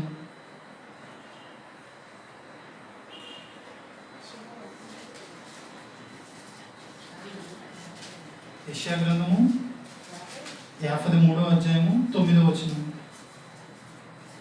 యెరూషలేమునందు పాడైన స్థలములారా ఉచ్చరించి ఏకముగా సంగీతగానం చేయడి. యెహోవా తన జనులను ఆదరించెను, యెరూషలేమును విమోచించెను. యెషయా గ్రంథము 53వ అధ్యాయము 9వ వచనం. అతడు మరణమైనప్పుడు భక్తిహీనులతో అతనికి సమాధి నియమింపబడెను. ధనవంతుని యొద్ద అతడు ఉంచబడెను. నిశ్చయముగా అతడు అన్యాయం ఏమీ చేయలేదు, అతడి నోట ఏ కపటము లేదు. అతడు ధనవంతుని యొద్ద ఉంచబడెను అన్న దానికి ఈ ప్రవచన నెరవేర్పు ఎప్పుడు జరిగిందంటే, యేసు ప్రభువయ్య సమాధిలో ఉంచబడిన ఆ అరుమతి అయిన యేసేపు గారు మనకి ఈ లూకాసు వార్త 23వ అధ్యాయము 50వ వచనంలో చూస్తే, ఆ ప్రవచనము పాత నిబంధన కాలంలో ఈ ప్రవక్త యెషయా గారి ద్వారా నెరవేర్చబడిన ఆ ప్రవచనము ఈ లూకాసు వార్త 23వ అధ్యాయము 50వ వచనంలో మనం చూస్తాం. అరిమతయు అను యూదుల పట్టణపు సభ్యుడైన యేసేపు అని ఒకడుండెను. అతడు సజ్జనుడును నీతిమంతుడై ఉండి వారి ఆలోచనకును వారు చేసిన పనికిని సమ్మతింపక దేవుని రాజ్యం కొరకు కనిపెట్టుచుండునేవాడు. అతడు పిలాతునొద్దకు వెళ్ళి యేసు దేహము తనకిమ్మని అడుగుకొని దాన్ని కిందకు దించి సన్నపు నారబట్టతో చుట్టి తొలచిన రాతి సమాధిలో ఉంచెను. తొలచిన రాతి సమాధిలో ఉంచెను. అందులో ఎవడునూ అంతకు మునుపెప్పుడు ఉంచబడలేదు. ఆ దినము సిద్ధపరచు దినము, విశ్రాంతి దినారంభం కావచ్చును. చాలా. ఎందుకంటే ఈ యెషయా గ్రంథంలో జరిగిన ప్రవచన నెరవేర్పు ఎట్లా మనము ఈ లూకాసు వార్త 23వ అధ్యాయం 50వ వచనంలో చూస్తామంటే, అతడు మరణమైనప్పుడు భక్తిహీనులతో సమాధి ఏర్పరచబడెను, అతడు ధనవంతుడి యొద్ద ఉంచబడెను అన్న విషయము. ఎందుకంటే యేసు ప్రభువయ్య చివరి ఘట్టంలో ఉన్నప్పుడు అతనికి తోడుగా నిలిచినది మనకు అతని శిష్యుడైన యోహాను గారు, అంతేకాకుండా ఆ నలుగురు స్త్రీలైనటువంటి క్లోపా భార్య అయిన మరియు, మగ్దలేన మరియు, యేసు తల్లి అయిన మరియు, ఇంకను కొంతమంది స్త్రీలు మాత్రమే అక్కడ మనం చూస్తూ ఉంటాం. కానీ యేసు ప్రభువయ్య తన కొరకు తాను ఏర్పరచుకోలేదు, కానీ యేసు ప్రభువయ్య కొరకు ఏర్పరచబడిన వారుగా ఈ అరిమతయైన యేసేపును నికోదేమును అను ఇద్దరు మనుషులను, వీరు ఇద్దరును యేసు ప్రభువయ్య కొరకు కనిపెట్టుకుంటూ వారు ఎట్లా చూసారో తెలియదు, ఎట్లా ఏమి విన్నారో తెలియదు, ఏమి సూచకాలు దగ్గరుండి చూసారో తెలియదు, కానీ యేసు ప్రభునందు విశ్వాసం ఉంచారు. కాబట్టి యేసు ప్రభువయ్య సమాధి కార్యక్రమం జరుగునప్పుడు అప్పుడు పిలాతు వద్దకు వెళ్ళి వీరు యేసు ప్రభువైన దేహమును మాకు ఇమ్మని అడిగినట్లుగా మనము లేఖన గ్రంథంలో చదువుకుంటున్నాం. ఇప్పుడు మనము ముఖ్య పాఠ్యాంశముగా ఈరోజు పరిశుద్ధ పునరుద్ధానం ఆదివారం కనుక ఈరోజు ముఖ్య పాఠ్యాంశముగా యోహాను సువార్త 11వ అధ్యాయము 25-26 వచనాలు చదువుకున్నాం. యోహాను సువార్త 11వ అధ్యాయము 25-26 వచనాలు చదువుకున్నాం. పునరుద్ధానమును జీవమును నేనే. నా యందు విశ్వాసం ఉంచువాడు చనిపోయినను బ్రతుకును. బ్రతికి నా యందు విశ్వాసం ఉంచు ప్రతివాడును ఎన్నటికీ చనిపోవుడు. ఈ మాట నమ్ముచున్నావా అని ఆమెను అడిగాను. ఆమె, అవును ప్రభువా, నీవు లోకములకు రావాల్సిన దేవుని కుమారుడైన క్రీస్తువై నమ్ముచున్నానని ఆయనతో చెప్పాను. ఈ మాట ఆయన మార్త గారితో సంభాషణ జరుగుతుండగా మనం లేఖన గ్రంథంలో చూస్తూ ఉంటాం. ఈ మాట మీరు నమ్ముచున్నారా అని అతను అడిగినప్పుడు యేసు ప్రభువయ్య వారిని అడుగుతున్నప్పుడు ముందుగానే, అంటే ఇంకనూ తను జరగబో కార్యములు ముందుగానే పునరుద్ధానం గురించి ఆ సంగతి మార్త గారితో, అదే విధముగా ఇంకా అంతకంటే ముందుగా శాస్త్రులతో, ఇంకా అంతకంటే ముందుగా దేవాలయంలో జరిగిన సంఘటనలో ఆయన చెప్పుకుండగా మన పాఠ్యాంశాలు ముందుగా మనం వివరించుకుందాం. ఈ పాఠ్యాంశంలో యోహాను సువార్త 11వ అధ్యాయము 25వ వచనంలో అన్నట్లుగా ఈ మాటను మీరు నమ్ముచున్నారా, పునరుద్ధానం కలిగిన మాటను మీరు నమ్ముచున్నారా అంటే మనము నమ్ముచునే వారి వరుసలో ఉన్నామా? ఎందుకంటే మనం సజీవులుగా ఉన్నాం. ఇప్పటి వరకు ఆయన కృపను పొంది మనము సజీవుల వరుసలో ఉంటే ఆయన విజయానికి వారసులుగాను, అదే విధముగా ఆయనకు దేవుని కుమారులుగాను మనము అనుగ్రహించి ఉన్నాం. ఎందుకంటే ఈరోజు ప్రపంచ చరిత్రలోనే ప్రపంచం అంతయు ఈరోజు శిలువ మరణమును జ్ఞాపకం చేసుకుని ఆయన తిరిగి లేచెను. ప్రపంచంలోనూ అసలు సమస్తంలోనూ ఏ దేవుడు కానీ ఏ నరుడు కానీ ఎవరు లేరు, కానీ ఒక్క యేసు ప్రభువే మాత్రమే చనిపోయి తిరిగి లేచెను. అతను మరణమును జయించి లేచెను అని మనకు లేఖనముల ద్వారా ధర్మశాస్త్రము ద్వారా మనము రూఢిగా నమ్మవలసిన వారమై ఉన్నాము. ఎందుకంటే ఆయన లేఖనము నెరవేర్పు ముందుగానే జరిగినది. అది ఎలా అంటే యోహాను సువార్త 20వ అధ్యాయము 11, 12 వచనాలు ఒకసారి చదువుకుందాము. యోహాను సువార్త 20వ అధ్యాయము. అయితే మరియ సమాధి బయట నిలిచి ఏడ్చుచుండెను. ఆమె ఏడ్చుచు సమాధిలో వంగి చూడగా తెల్లని వస్త్రములు ధరించిన ఇద్దరు దేవదూతలు యేసు దేహము ఉంచబడిన స్థలములో తలవైపున ఒకడును కాళ్ళవైపు ఒకడును కూర్చుండుట కనబడెను. చాలా దేవదూతలు ఇక్కడ ముందుగా చెప్పిన సందర్భము మనము జ్ఞాపకం చేసుకుంటే ఏమని చెప్పారంటే, దేవదూతలు మనము ఏ విషయంలో జ్ఞాపకం చేసుకున్నామంటే ముఖ్యంగా క్రిస్మస్ సమయంలో దేవుని పుట్టుక గురించి దేవదూతలు ముందుగా మరియ గారితోనూ నీతిమంతుడైన యేసేపు గారితోనూ, అదేవిధముగా అంతకంటే ముందుగా ప్రధాన యాజకుడైన ధూపము వేయే సమయంలో జకరియా గారితోనూ, అంతేకాకుండా ఎలిజబెత్ గారితోనూ మాట్లాడిన సందర్భంలో ఇవన్నీ మనము చిన్నప్పటి నుంచి మన అనుదిన దైవవాక్యముల్లోనూ, అదేవిధముగా క్రిస్మస్ కాలంలోనూ, క్రిస్మస్ ఉదయకాల ధ్యానముల్లోనూ మనమందరము పఠిస్తూ ఉన్నాము. దేవదూతలు వచ్చి శుభమని చెప్పిన గొల్లలకును, అదేవిధముగా ఈ సమయంలో కూడా ఈ పునరుద్ధాన దినమును కూడా యేసు ప్రభువయ్య గురించి ముందుగా చెప్పిన సందర్భము, దేవదూతలు మరియ గారితో చెప్పిన సందర్భము మనము చూస్తూ ఉంటాం. ఒక్కసారి చదవమా. యోహాను సువార్త 20వ అధ్యాయము 11వ వచనం మరొకసారి. అయితే మరియ సమాధి బయట నిలిచి ఏడ్చుచుండెను. ఆమె ఏడ్చుచు సమాధిలో వంగి చూడగా తెల్లని వస్త్రములు ధరించిన ఇద్దరు దేవదూతలు యేసు దేహము ఉంచబడిన స్థలంలో తలవైపున ఒకడును కాళ్ళవైపున ఒకడును కూర్చుండుట కనబడెను. వారు అమ్మా ఎందుకు ఏడ్చుచున్నారు? ఆమెను అడుగగా ఆమె నా ప్రభువును ఎవరో ఎత్తుకొని పోయి ఆయనను ఎక్కడ ఉంచిరో నాకు తెలియలేదని చెప్పాను. అంటే ఈ వచ్చిన పరమగా మనం చూస్తే ఆయన సమాధిలో పెట్టినప్పుడు పెద్దల ఆతిథ్యం నుంచి, అదేవిధంగా ఆ సమాధికి సైనికులు కాపలా కూడా ఉంటారని మనము ముందుగా చదువుకుందాం. ఆ సమాధిలో ఇప్పుడు ఆయన లేరు.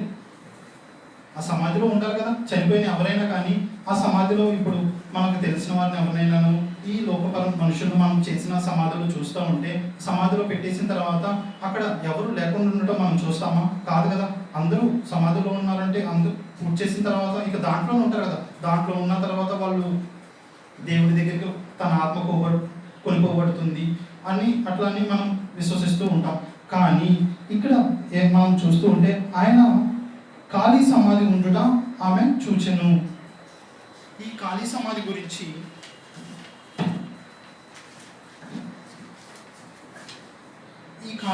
గురించి మనకు నేర్పబడిన అంశం ఏంటంటే, దేవుడు సర్వజ్ఞాని కాబట్టి ఆయనకు మరుగైనది ఏదీ లేదు. అంతేకాకుండా ఆయన సర్వశక్తిమంతుడు కాబట్టి ఆ సర్వశక్తిమంతుడికి ఆయన్ను నియంత్రించేవారు ఎవరుంటారు, ఆయనను నిరోధించేవారు ఎవరుంటారు? అంతేకాకుండా దేవుడు సర్వవ్యాప్తి అయి ఉన్నాడు కాబట్టి అన్ని చోట్ల ఉండగలడు. కానీ ఈ ఖాళీ సమాధి దేనికి నిదర్శనం? ఆయన తిరిగి లేచినట్టే కదా నిదర్శనం, లేకపోతే అక్కడ ఉండాలి కదా. కానీ ఖాళీ సమాధి ఎందుకు ఉన్నది? సమాధి ఖాళీగా ఉంది అంటే అక్కడ యేసు ప్రభు వారు లేరు. కానీ అందువలన ఈ దేవదూతలు చెప్పిన ఆ గొప్ప మాట ఆమెకు వినగానే, అయ్యో నా యేసు ప్రభువును ఎవరో ఎత్తుకెళ్లారు అని తాను ఎంతగా బాధపడిందో మనము ఈ సందర్భంలో చూస్తే, ఆ మగ్దలేని మరియు అంతేకాకుండా ఈ వృత్తాంతంలో అంతయు మనం ఒక్కసారి జ్ఞాపకం చేసుకుంటే, మగ్దలేని మరియు తన శిష్యులైనటువంటి తన ప్రియ శిష్యులైనటువంటి యోహాను గారు, పేతురు గారును. అంతేకాకుండా ఈ సందర్భంలో మనము ఒక్కసారి ఆ మతాధికారులను, శాస్త్రం కూడా జ్ఞాపకం చేసుకున్నాం. మగ్దలేని మరియ గురించి మనం ఒక్కసారి చదువుకుని ఉంటే, మగ్దలేని మరియ తన జీవితంలో లూకా సువార్త 8వ అధ్యాయము 2వ వచనంలో మనం ఒక్కసారి చదువుకుందాం. మగ్దలేని మరియ గారి గురించి ఒక్క చిన్న వచనం చదువుకుని మనం ముందుకు వెళ్దాం. లూకా సువార్త 8వ అధ్యాయము 2వ వచనం.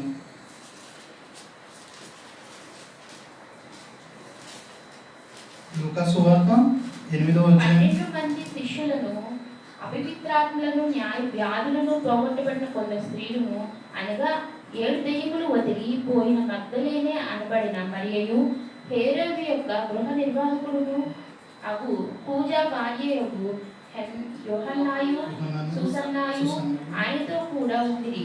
వీరును ఇతరులను అనేకులను తమకు కలిగిన ఆశతో వారికి ఉపచారము చేయుచూ వచ్చేది. ఈ మగ్దలేని మరియను మనం చూసుకుంటే, ఆమె జీవిత వృత్తాంతంలో ఆమె దెయ్యముల చేత బాధింపబడుతూ ఉన్నప్పుడు ఒక్క దెయ్యము కాదంట, 7 దెయ్యములు, 7 అపవిత్రాత్మ దెయ్యముల చేత బాధపడుతున్నది. ఒక్క దెయ్యము కలిగితేనే అయ్యో వారికి దెయ్యం కలిగింది అని ఏదో గజిబిజి గందరగోళంగా అందరం అనుకుంటుంటే, 7 దెయ్యములు వచ్చిన అపవిత్రాత్మ కలిగిన ఆ మగ్దలేని మరియను ప్రభువు స్వస్థపరిచినప్పుడు, ఆ మగ్దలేని మరియ ఇంకా మరెన్నడూను తిరిగి చూడకుండా ప్రభువును వెంబడిస్తూ, ప్రభువును తిరుగుతూ, ప్రభువు ఆయన చేసిన సూచక కార్యాలను అన్నీ చేస్తూ ఆయన్ను ప్రేమిస్తూ ఉన్నదని మనము ఈ వృత్తాంతంలో గమనిస్తూ ఉంటాం. అంతేకాకుండా మరొకసారి తన శిష్యులైనటువంటి యోహాను గారును, పేతురు గారును మీరు జ్ఞాపకం చేసుకుని ఉన్నారు. నేను యోహాను గారును, పేతురు గారిని ప్రేమను గురించి మీకు ముందుగానే చెప్పి ఉన్నాను. కానీ ఈ సమయంలో కూడా చివరి నిమిషంలో కూడా అతను సమాధి వద్దకు వెళ్తారు. కానీ తను ప్రేమించిన శిష్యుడు పేతురు గారును, యోహాను గారును ఇద్దరు వెళ్తారు. కానీ సమాధిలోకి వెళ్ళినది యేసు ప్రేమించిన శిష్యుడు యోహాను గారు వెళ్ళి చూసినప్పుడు ఆ నారబట్టి చుట్టూ ఉండటము, నారబట్టి మొత్తము పక్కన పడేసి ఉండటము, కానీ తలరమాలు మాత్రము చుట్టి ఉండటం మాత్రము గమనిస్తూ ఉంటాం. ఇవన్నీ జరిగిన కార్యములు ముందుగానే ఈ మతాధికారులు, శాస్త్రులకు తెలుస్తుంది. ఏమని? వాళ్ళు మరునాడు దినమునే మతాధికారులు కానీ, శాస్త్రులు కానీ వాళ్ళు యేసు ప్రభు యందు ఆయన మాటలను వింటూ ఇతను ఇచ్చేస్తున్నాడు అని అనుకుంటారు. కానీ యేసు ప్రభు చెప్పేది ప్రతిదీను వాళ్ళకున్న సందర్భమును బట్టి ప్రతి విషయమును వాళ్ళు జ్ఞాపకం చేసుకుంటూ ఉన్నారు. ఎందుకంటే మతాధికారులు, శాస్త్రులు ఆ పిలాతు గారు ఇచ్చిన ఆ ఆజ్ఞను వాళ్ళు చెప్తారనమాట. అయ్యా, ఈ వంచకుడైనటువంటి యేసు ప్రభు అయ్యా మళ్ళీ 3వ దినమున తిరిగి లేస్తూ అంటున్నారు. ఈ 3వ దినమున తిరిగి లేస్తే మనం చేసిన కార్యములన్నీ, మనం చేసిన ఇది మంచిది కాదు, ఒక్కసారి చూడండి అంటే పిలాతు గారు ఆజ్ఞాపిస్తారు. ఏమని? మీరు కావాల్సిన సైనికులను తీసుకువెళ్ళండి, కానీ ఆ రాయి దొరించకుండా మళ్ళీ యేసు ప్రభు లేవకుండా చూడుడి అని ఆ సైనికులందరినీ కావలి ఉంచుతారు. ఇవన్నీ మీరు ముందుగానే అక్కగారు చెప్పి ఉండగా మీరు చేసి ఉన్నారు. కానీ ఇవి ఏమి జరిగినను యేసు ప్రభుయ అక్కడ ఉన్నారా? యేసు ప్రభుయ ఆ సమాధిలో ఉన్నారా? లేరు కదా. యేసు ప్రభుయ తిరిగి లేచారు. కాబట్టి సమాధి, ఖాళీ సమాధి అని ముందుగానే ఎందుకు చెప్పానంటే, ఆ ఖాళీ సమాధి మన విజయముగా సూచిస్తుంది. ఎందుకంటే ఆయన యందు విశ్వాసం ఉంచిన ప్రతి ఒక్కరును, ఆయన వచ్చినప్పుడు ప్రతి ఒక్కరును, ఆయన రాకడ మేఘం వచ్చినప్పుడు ప్రతి ఒక్కరును, ఆయన యందు విశ్వాసం ఉంచిన, ఆయన యందు రక్షణ పొందిన ప్రతి ఒక్కరును ఆ మేఘం ఎక్కాలంటే మనం ఇప్పుడైతే మనం సమాధుల్లో ఉన్నాను, మన పూర్వీకులు ఉన్నాను, మన రక్త సంబంధికులు ఉన్నాను, ఆయన వచ్చినప్పుడు మనమును సమాధుల నుంచి లేచి మన ఖాళీ సమాధులన్నీ ఆయన చూచినప్పుడు మనమందరమును ఆ మహిమతో, ఆయన ఇచ్చు మహిమతో, ఆయన ఇచ్చు శక్తితో, ఆయన రేకడ మేఘమును ఎక్కగల వరుసలో ఉన్నామా అనే విషయమును మనం ఒక్కసారి జ్ఞాపకం చేసుకుంటే, ఈ పునరుద్ధానములో ఆయన మన కొరకు ఖాళీ సమాధి ఉంచబడ్డారు. కాబట్టి ఆ ఖాళీ సమాధిలో ఉంచబడిన విజయమును మనమందరము పొందుకోవాలని ఆయన ఖాళీ సమాధిని మనందరికీ మార్గదర్శనంగా చూపించారు.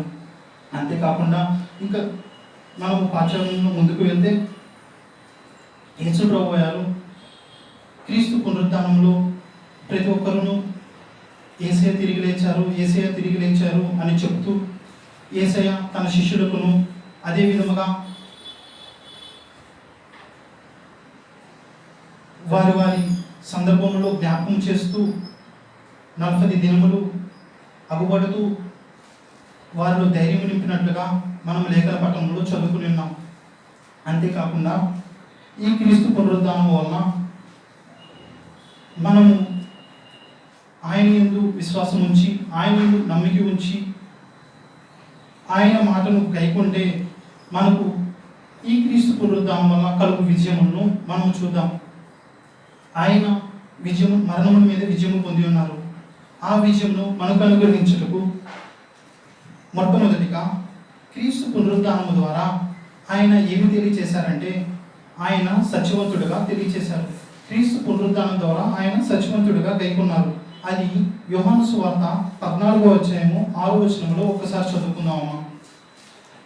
యేసు, నేనే మార్గమును సత్యమును జీవమును నా ద్వారానే తప్ప ఎవడునూ తండ్రి యొద్దకు రాడు. మీరు నన్ను ఎరిగి ఉంటే నా తండ్రిని ఎరిగి ఉందురు. ఇప్పటి నుండి మీరు ఆయన్ను ఎరుగుదురు, ఆయనను చూచి ఉన్నారని చెప్పాను. చాలమ్మా. మనము ఈ యోహాను సువార్త 14వ అధ్యాయము 6వ వచనంలో మనం గమనిస్తే ఆయన నేనే మార్గమును, నేనే సత్యమును, నేనే జీవమును అని చెప్తూ ఆయన నోటి నుండి వచ్చిన ప్రతి మాట సత్యమైనదిగాను యథార్థమైనదిగాను మనకు తెలియచేస్తూ ఉన్నారు. అంతేకాకుండా ఈ యథార్థమైనది మనకు పరిశుద్ధ గ్రంథమును హెబ్రీ భాషలో యెషూర్ అంటారన్నమాట. యెషూర్ అంటే యథార్థమైనది. ప్రపంచంలోనే యథార్థమైనదిగా దేవుని వాక్యము మనము చూస్తూ ఉన్నాం. ఎందుకంటే దేవుని వాక్యంలో ఏ పొల్లైనను ఏ అచ్చైనను తీసివేయడానికి లేదు. ఎందుకంటే వాక్యమై ఉన్న దేవుడు ప్రతిదినం ఆయన దైవవేశం చేత, ఆయన ఏర్పరచుకున్న ప్రవక్తల చేత, ఆయన నోటి మాటే కాబట్టి, వాక్యమే దేవుడై ఉన్నారు కాబట్టి వాక్యమునే మనము ప్రతి అధ్యాయము ప్రతి వచనమును ఆయన మాట యందు యథార్థమైనది కాబట్టి ఒక్కసారి యోహాను సువార్త 2వ అధ్యాయము 19వ వచనము ఒక్కసారి చూడండి. యోహాను సువార్త 2వ అధ్యాయము యేసు 19వ వచనం. ఈ దేవాలయమును పడగొట్టి 3 దినములలో దాన్ని లేపుదునని వారితో చెప్పాను. యూదులు ఈ దేవాలయము 46 సంవత్సరాల చాలా క్రితమే ఒక నిమిషం. యేసు ప్రభువయ్య ఈ దేవాలయము పడగొట్టి 3 దినముల్లో కట్టునని అక్కడ చెప్పి ఉండగా, ఈ సంఘటన మీ అందరికీ తెలిసే ఉంటుంది. ఈ సంఘటన గురించి ఆ దేవాలయము అప్పటి వరకును ఆ శాస్త్రులు, ఆ సద్దుకాయులు కానీ, ఆ పరిసయ్యులు కానీ, అక్కడ ఉన్న పెద్దలు కానీ ఆ దేవాలయంలో అనేక అమ్మటం కొనటము, దేవాలయమును వాళ్ళు ఒక షాప్గా, దేవాలయమును ఒక అంగడి కొట్టుగా, దేవాలయములో అన్నీ చేస్తూ దేవుని పేరు చెప్పుకుంటూ దేవాలయమును వాళ్ళు ఇచ్చేస్తూ ఉండగా, యేసు ప్రభువయ్య ఆ సమయంలో ఆ దేవాలయంలోకి వెళ్ళి వారందరినీ, నా దేవాలయమును, నా తండ్రి అయిన దేవాలయమును ఇలా చేస్తారా అని వారందరినీ తరిమివేసినట్లుగా, వారందరికీ తరిమివేస్తూ నా దేవాలయమును ఇలా చేశారా అని చెప్తున్నప్పుడు ఆ శాస్త్రులకు పరిశీలకు కోపం వచ్చి, ఎందుకు ఇలా జరిగింది, ఎందుకు ఇలా చేశారు అంటే, ఆ శాస్త్రులకు ఆ పరిశీలకు ఆ దేవాలయము గొప్ప నిధేయ ఉన్నది. ఆ దేవాలయంలో ఉన్న వాళ్ళన్నీ అమ్ముతూ కొంటూ ఆ సమయంలో అదొక ఆచారముగా వాళ్ళు చేసుకుంటూ ఉంటుంటే యేసు ప్రభు వైపు కోపం వచ్చి, తన దేవాలయమును ఇలా దొంగల గుహగా ఉంచారా మీరు అన్న సందర్భం కూడా మనము చూస్తూ ఉంటాం. ఇలా జరుగుతున్న సన్నివేశంలో యేసు ప్రభువయ్య చెప్పిన మాటకు శాస్త్రులు మనలాంటి మనుషులు అందరూ ఏమని అనుకుంటారంటే, దేవాలయములు పడగొట్టి 3 దినములు ఎలా కడతారు? ఒక దేవాలయం కట్టాలంటే కనీసం 1 సంవత్సరం పడుతుంది, లేకపోతే 2 సంవత్సరంలో పడుతుంది, లేకపోతే 3 సంవత్సరాలు పడుతుంది. కానీ 3 దినముల్లో యేసు ప్రభువు ఎలా కట్టారు అని మీరందరూ అనుకోవచ్చు. అదేవిధంగా శాస్త్రులు కూడా అదే ఆలోచించి అన్నట్టున్నారు. దేవాలయం ఈ యూదులు 46 సంవత్సరంలో కడితే ఈ యేసు ప్రభువు ఏంటి 3 దినముల్లో కడుతున్నారు? ఇక్కడ దొరికాడు మనకి ఈ యేసయ్య, ఇక్కడ ఈ మాట చొప్పున మనకు దొరికాడు అని అనుకున్నారు. ఇతను దేవదూషణ చేస్తున్నాడు అని ఈ సందర్భంలో పట్టుకుందాం అనుకున్నారు. కానీ యేసు ప్రభువయ్య చెప్పినది వారు గ్రహించలేకపోయారు. అక్కడ ఆ విషయంలో కూడా అతను పునరుద్ధానం గురించి, యేసు ప్రభువయ్య పునరుద్ధానం గురించి చెప్పారు. ఎట్లా అంటే, దేవాలయం పడగొట్టుట, దేవాలయం అనగానే పరిశుద్ధ దేవుడు అనగా ప్రభువును తన దేహమును సూచిస్తూ ఉన్నది. ఆ దేహమును పడగొట్టగా 3 దినములలో కట్టును, తిరిగి లేచును. కాబట్టి ఆ దేహమును, పరిశుద్ధ దేహమును మనము పడగొట్టిన ఆ యూదులు, ఆ శాస్త్రులు, మనము అందరం కలిసి యేసు ప్రభువుని సిలువేయండి అని మనం పడగొట్టిన అతను తిరిగి 3వ దినమున కట్టును అనగా యేసు ప్రభువు తిరిగి లేచిన దానికి సాదృశ్యం అన్నమాట. ఇలా ఈ పరిశీలనలో మనము ఈ సంఘటన, దేవాలయ సంఘటన చూస్తే ముందుగానే యేసు ప్రభువు పునరుద్ధానం గురించి చెప్పి ఉన్నారు. ఇప్పటికీ మనము 2 విషయంలో చూసాం. ఒకటి, ముందుగా దేవాలయం సందర్భంలో పునరుద్ధాన విషయము గమనించుకుంటే, రెండవదిగా మన ముఖ్య పాఠ్యాంశంలో మార్త గారు చెప్పిన సందర్భంలో కూడా పునరుద్ధానం గురించి చెప్పారు. యేసయ్య ఇలా పునరుద్ధానం గురించి ప్రతి సందర్భంలో చెప్తున్నాను, ఎవ్వరూ వినలేదు, తన శిష్యులు కూడా గ్రహింపలేదు. యేసయ్య చెప్తున్నారు కానీ ఇట్లా అనుకుంటున్నాం, కానీ ఎట్లా అని వాళ్ళు ఎవరినూ గ్రహింపలేదు. కానీ ఒక్క శాస్త్రులు మాత్రము గమనించారు. ఈ విషయంలో శాస్త్రులు అయితేనేమి, ప్రధాన యాజకులు అయితేనేమి, వీళ్ళు యేసు ప్రభువును పిన్ టు పిన్ చూస్తూ ఉన్నారు, దగ్గర నుంచి చూస్తున్నారు. కాబట్టి యేసు ప్రభువును తన ఎవరు వెంబడించిన శిష్యులు అయితేనేమి ఎవరు గ్రహింపలేదు. కానీ శాస్త్రులు మాత్రం గ్రహించి, ఇతను పునరుద్ధానం గురించి చెప్తున్నాడు, ఇతను తిరుగులేస్తూ అంటున్నాడు, ఇతను దైవకుమారుడు అంటున్నాడు అని వీళ్ళు గమనించి అట్లా ఊరుకుండి ఇప్పుడు ఏం చెప్పారు? చివరికి మత్తయి సువార్త 27వ అధ్యాయము 65వ వచనం ఒక్కసారి చూద్దామమ్మా. మత్తయి సువార్త 27వ అధ్యాయము 65వ వచనం. పిలాతు కావలి వారు మట్టుకు సమాధిని భద్రము చేయుడని వారితో చెప్పాను. చాలా సమాధి భద్రము చేయడని చెప్పాను. ఎప్పుడైతే ఈ శాస్త్రులు ఇది కూడా వాళ్ళు గమనించుకుని యేసు ప్రభువు ఎప్పుడు చెప్పారు దేవాలయం పడగొట్టి మళ్ళీ 3 దినముల్లో కడతాను అని, అలాగే వీరు గమనించుకుని 3 దినముల్లో తిరిగి లేస్తాడేమో అని అనుకుని వాళ్ళందరూ ముందుగానే ప్రిపరేషన్ ప్లాన్లో ఉండి పిలాతు గారి దగ్గరికి వెళ్ళి, అయ్యా ఇతను మళ్ళీ లెగిస్తే మనందరికీ మళ్ళీ ప్రాబ్లమే, అందువల్ల ఇతను లేవకుండా ఆ రాత్రి చుట్టూ ఇంకా అనేక సమాధులు పెట్టి ఒకవేళ యేసే వస్తే వీళ్ళు చూస్తారు కదా, సైనికులు కాపులో ఉంటారు కదా, మళ్ళీ లోపలికి తోసివేయండి యేసు ప్రభువును అన్ని విధముగా మనుషాలోచనలు. కాబట్టి ఈ శాస్త్రులు వీళ్ళందరూ అక్కడ ఇంకా అనేక సైనికులను సమాధి దగ్గరికి పంపించినట్లు మనం వాక్యగ్రంథంలో చూస్తూ ఉంటాం. కానీ యేసయ్య మనం అనుకున్నట్టు ఆయన పరిశుద్ధుడును, సర్వశక్తిమంతుడును, తండ్రితో కూడా ఉన్నవాడును, అనేక దూత సైన్య సమూహములు ఎప్పుడు నిత్యము ప్రతిగానములు చేస్తూ ఉన్న గొప్ప దేవుడు. కాబట్టి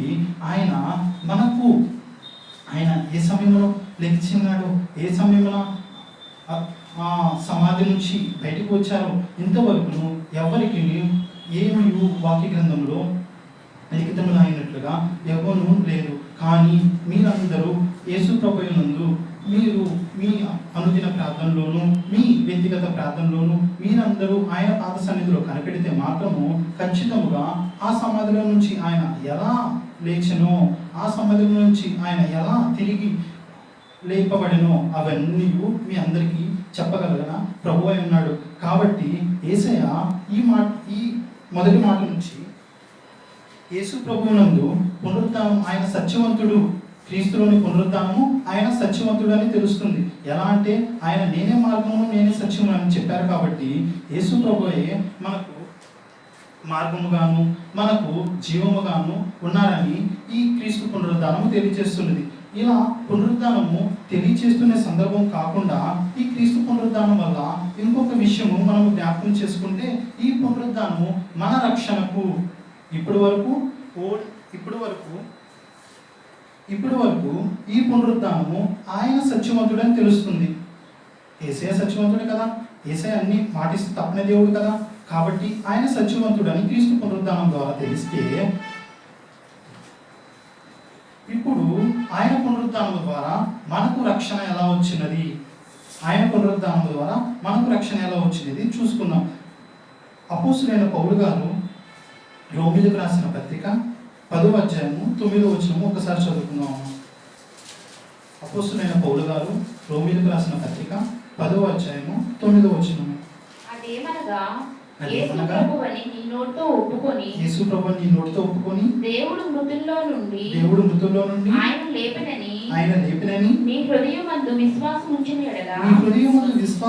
ఎడల నీవు రక్షింపబడదు. చాలా ఈ పునరుద్ధానము ద్వారా మనకు రక్షణ ఎలా వచ్చి ఉన్నదంటే, మనము మొట్టమొదటిగా ఆయన నా ప్రభువు అని మన నోటితో ఒప్పుకొనవాలను, మన హృదయం ముందు విశ్వసించవలను. ఆయన మన ప్రభువు అని మన నోటితో ఒప్పుకోవాలి ప్రతి ఒక్కరు. ఎందుకంటే ఆయన మన ఇచ్చిన రక్షణ, ఈ పునరుద్ధానమును ఒక బాండింగ్గా సూచిస్తుంది. ఎందుకంటే మన కొరకే కదా ఆయన దెబ్బలు పొందింది, మన కొరకే కదా ఆయన శ్రమ పొందింది, మన కొరకే ఆయన తిరిగి లేచును అని ఆ బాండింగ్ను మనము ఒక్కసారి జ్ఞాపకం చేసుకుంటే, ఒకవేళ ఆయన తిరిగి లేకపోలేదనుకో మనకు రక్షణ ఉండదు కదా.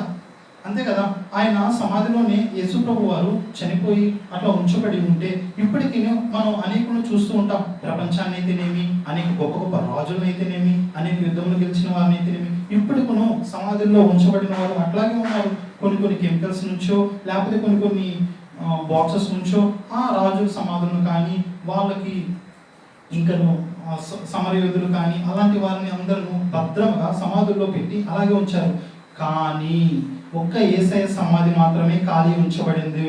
అంటే ఆయన తిరిగి లేచాడనే కదా అర్థం. ఆయన తిరిగి లేచాడంటే మనకు రక్షణ ఇచ్చినట్లే కదా అర్థం. కాబట్టి ఆయన మనకు రక్షణ నిశ్చయముగా ఇచ్చు దేవుడై ఉన్నాడు. ఆయన మనం ఇంకా ఎలా నమ్మాలంటే, మనందరి రక్షణ కోసము, మనందరి పాపముల కోసము,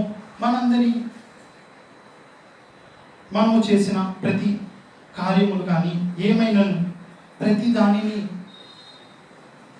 ఏమి ఆ జీవ గ్రంథములో లిఖితములు ఆయన ప్రతిదీను మనల్ని కొట్టివేయబడుటకై ఆయన మన కొరకు ఆ మాను మీద వేలాడి ఉన్నారు.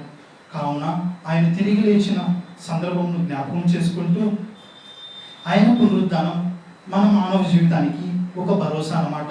ఎలా అంటే, నేను ఉన్నాను, నేను తిరిగి లేచాను కాబట్టి మిమ్మల్ని అందరినీ నేనుండు స్థలముకు తీసుకువెళ్తానని ఒక భరోసా ఇచ్చినట్టు యేసు ప్రభువయ్య ఆయన మనకిచ్చిన రక్షణ ద్వారా మనకు ఒక నిశ్చయం, మనకు ఒక నమ్మకం కలుగుతూ ఉన్నది.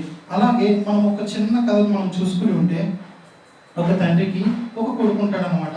ఆ తండ్రి ఆ కొడుకుకు తనకు కలిగినటువంటి ఆస్తి మొత్తము అన్నీ వీలునామా రూపంలో రాసిస్తారు. వీలునామా రూపంలో రాసిచ్చినప్పుడు తనకున్న అన్నీ, తనకు ఏమైతే ఉన్నదో ఆస్తి మొత్తం, పొలము కట్రా మొత్తం టోటల్లీ అన్నీ ఒక వీలునామాలు రాసిచ్చినప్పుడు ఆ తండ్రి సంతకం పెట్టకుండా ఒట్టి కాగితం ఇస్తే ఆ కాగితం దీనివల్ల యూజ్ అవుతుందా? దేనికి పనికిరాదు కదా. అది ఒట్టి కాగితము అంతే. ఆ కాగితం చిచ్చి డస్ట్బిన్లో వేస్తే ఏం కాదు. కానీ అలాంటి ఆ కాగితం మీద రాసున్న మాటలన్నీ కానీ ఏమీ నిర్ధారకము, అన్నీ వేస్టే కదా, అంతే కదా. కానీ అలాగే మనం ఒక ఇంకను ఎట్లా జ్ఞాపకం చేయాలంటే, ఒక చెక్ బుక్ తీసుకెళ్తాం, ఒక చెక్ తీసుకుంటాం. మనము బ్యాంక్లో మార్చుకోవాలంటే ఆ చెక్ బుక్ మీద మనకు కావాల్సినంత అమౌంట్ రాసుకొని, ఇప్పుడు మనకు ఎంత కావాలో ఆ చెక్ బుక్ మీద రాసుకొని కింద సంతకం చేయకుండా మనం బ్యాంక్ వాడికి ఇస్తే ఆ చెక్ వలన ఏమైనా ఉపయోగమా? ఏం ఉపయోగం ఉండదు. అలాగే మన ఈ జీవితంలో యేసు ప్రభువే మన కొరకు మనం చేసిన పాపములు, కొడుకుగా మనం చేసినవన్నీ తప్పిదములైతేనేమి ఏమైతేనేమి మనందరి బదులు ఆయన శిలువమాను మీద ఒక తండ్రిగా అతను అన్ని బాధలు పొంది సహించి వహించి అన్నిటినీ యేసయ్య తన పునరుద్ధానమును సంతకముతో తన పునరుద్ధానం అనే సంతకముతో, ఒక్క సంతకముతో తిరిగి లేచెను అని ఆ పునరుద్ధానం గల సంతకముతో ఇదంతా కొట్టివేసింది అన్నమాట. అలా మనం జ్ఞాపకం చేసుకుంటే పునరుద్ధానంలో మనకు ఇంకా మన రక్షణ ఎలా ఉన్నదంటే, ఆయన తన తండ్రితో కూడా దూతల సమూహమును మనందరము ఆయన రక్షణ పొందుకొని, ఆయన శాంతిని పొందుకొని, ఆయన సమాధానమును పొందుకొని, సమస్తమును ఆయనకు పోలిన మాదిరిగా, సమస్తమును ఆయన ఎరిగిన మాదిరిగా ఉంటేనే ఆయన మనకు రక్షణ. మరి నిశ్చయముగా, నిశ్చయం వేరు మరి నిశ్చయం వేరు. నేను నీకు తోడుంటానన్న వేరు, నీకు చివరి వరకు తోడుంటానన్న మాట వేరు కదా. అలా ఆయన మరి నిశ్చయముగా మనకు తోడు ఉంటాడనమాట. ఇలా మనము పాఠ్యాంశంలో ముందుకు వెళ్తే ఈ పునరుద్ధానంలో మూడో అంశముగా ఈ పునరుద్ధానము ఇంతవరకును మనము పునరుద్ధానములో యేసయ్య సత్యవంతుడు, మనకు రక్షణ. అలాగే ఈ పునరుద్ధానములో ఆయన సువార్త ప్రకటనలో ముఖ్య ఉద్దేశమై ఉన్నది. ఈ పునరుద్ధానము ఏమై ఉన్నది అంటే ఆయన సువార్త, అంటే ఆయన గురించిన వార్త, మంచి వార్త. ఈ సువార్త ప్రకటనలో ముఖ్య ఉద్దేశమై ఉన్నది ఈ పునరుద్ధానము. అది ఎలా మనం చూసుకోవాలంటే, గొప్ప సంగతులు, మేడగది అనుభవం కలిగినటువంటి అపోస్తులైన పేతురు గారికి అపోస్తుల కార్యములు 2వ అధ్యాయము 24వ వచనము ఒకసారి మనం జ్ఞాపకం చేసుకుందాం. అపోస్తుల కార్యములు ఆ 2వ అధ్యాయం అంతటిలోనూ ఆ మేడగది అనుభవం కలిగిన సంగతి అంతయు మనం చూస్తూ ఉంటాం. 24వ అధ్యాయం 2వ అధ్యాయం 24వ వచనము. మరణము ఆయనను బంధించుట అసాధ్యము గనుక దేవుడు మరణ వేదన తొలగించి ఆయనను లేపెను. చాలమ్మా. మరణము ఆయన్ను బంధించుట అసాధ్యము కనుక దేవుడు మరణవేదన తొలగించి ఆయనను లేపెను. ఆయనను చూచి దావీదు ఇట్లనెను, నేను ఎల్లప్పుడూ నా ఎదుట ప్రభువును చూచుచుంటిని. ఇది మనకు దావీదు కీర్తనలలో 16వ సంకీర్తన ఒక్కసారి మనం జ్ఞాపకం చేసుకుంటే, దావీదు గారి 16వ సంకీర్తన మనం జ్ఞాపకం చేసుకుంటే ఆయన ముందుగానే చెప్పి ఉన్న మాట మనకు ఇక్కడ చూసుకుంటూ ఉంటాం అన్నమాట. నేను ఎల్లప్పుడూ నా ఎదుట ప్రభువును చూచుచుంటిని. అలాగే మనము ఈ సువార్త ప్రకటన ఉద్దేశంలో కూడా మనం ఎల్లప్పుడూ ప్రభువును చూచుచు ఆయన సువార్తను ప్రకటన చేయు పిల్లలుగా ఉండవలెను. అది ఈ 2వ సువార్త, ఈ అపోస్తుల కార్యములు 2వ అధ్యాయంలో మొత్తము మనము ఒక్కసారి మీరు ఇంటికి వెళ్ళిన తర్వాత మీరు ఒక్కసారి చూసుకుని ఉంటే, ఈ అపోస్తుల కార్యము 2వ అధ్యాయం మొత్తము ఆ శిష్యులు గురించిన అనుభవము మీరందరూ జ్ఞాపకం చేసుకుంటూ ఉంటారు. ఈ చదువులేని పామరులు ఎలా భాషలో మాట్లాడుతున్నారు అని వీరందరి గురించి అడుగుతూ ఉంటే, అప్పుడు అపోస్తులైన ఆ పేతురు గారు ఆ సంఘములు అంతటికిను గొప్ప పేతురు గారిని ఎంచుకుని ఉండగా ప్రభువు ఆ పేతురు గారు చెప్తూ ఉంటారన్నమాట. లేఖనముల ప్రకారము దావీదు గారు రాసిన 16వ కీర్తన ఒక్కసారి చూడండి అమ్మా. దావీదు గారి సంకీర్తన 16వ కీర్తన.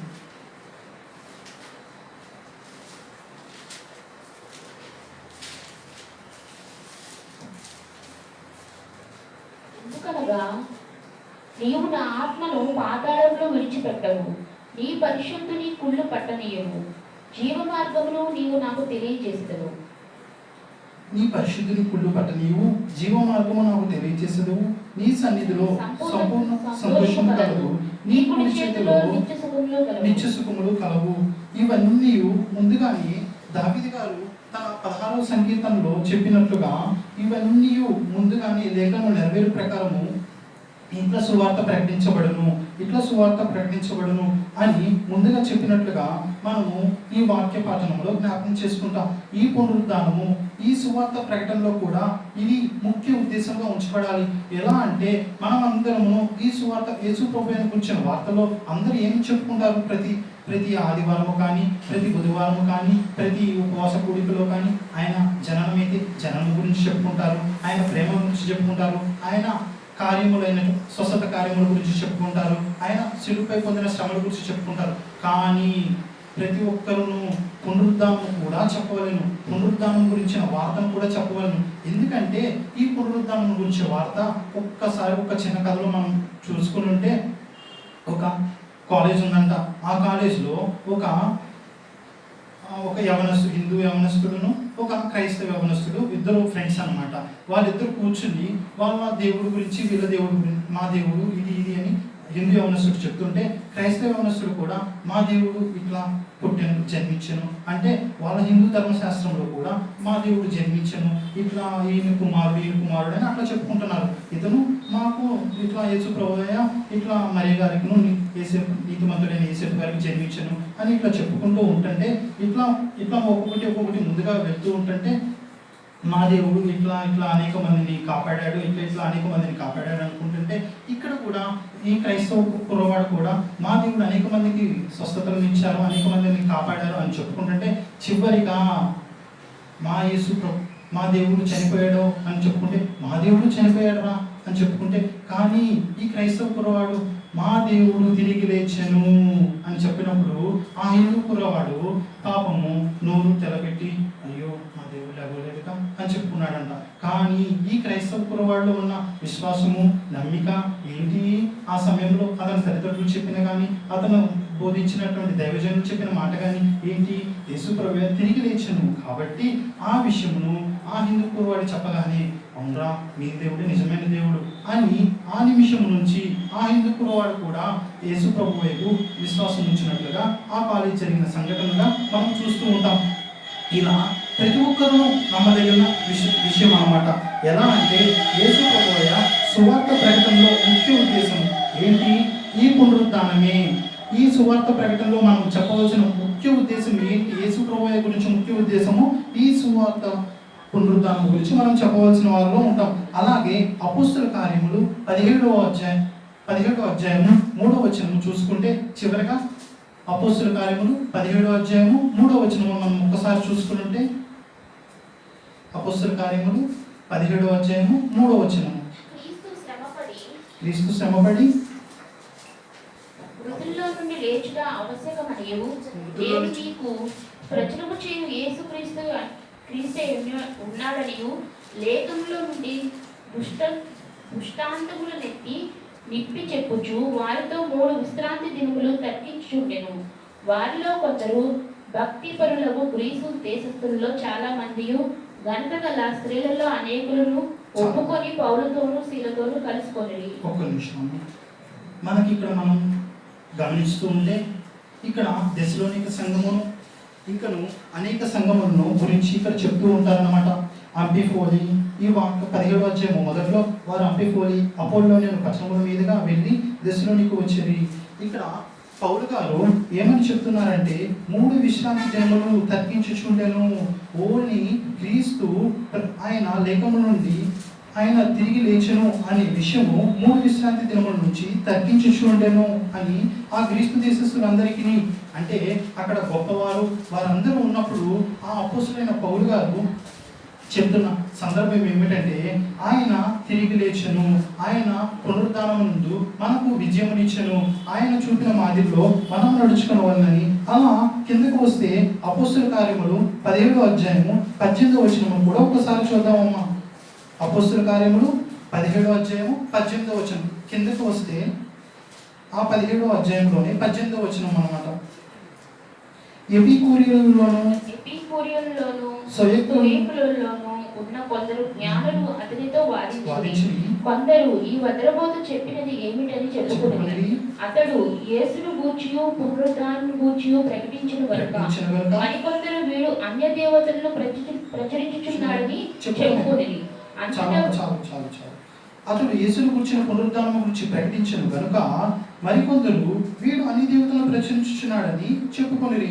అక్కడ ఉన్న జ్ఞానులను మనం ఒక్కసారి జ్ఞాపకం చేసుకుంటే, వాళ్ళు ఈ లోకంలో ఉన్న ఆ సమయంలో ఆ దెసలోనియా పట్టణంకు సంబంధించిన వారిలో ఈ ఎపికూరియుల్లోనూ సైక్తులలోనూ ఉన్న కొందరు జ్ఞానులు, అంటే ఇక్కడ మూల భాషలో వాళ్ళు ప్రముఖులు అంట. ఆ ప్రముఖులు కూడా ఈ అపోస్తులైన పౌలు గారు ఎలా చెప్పారు?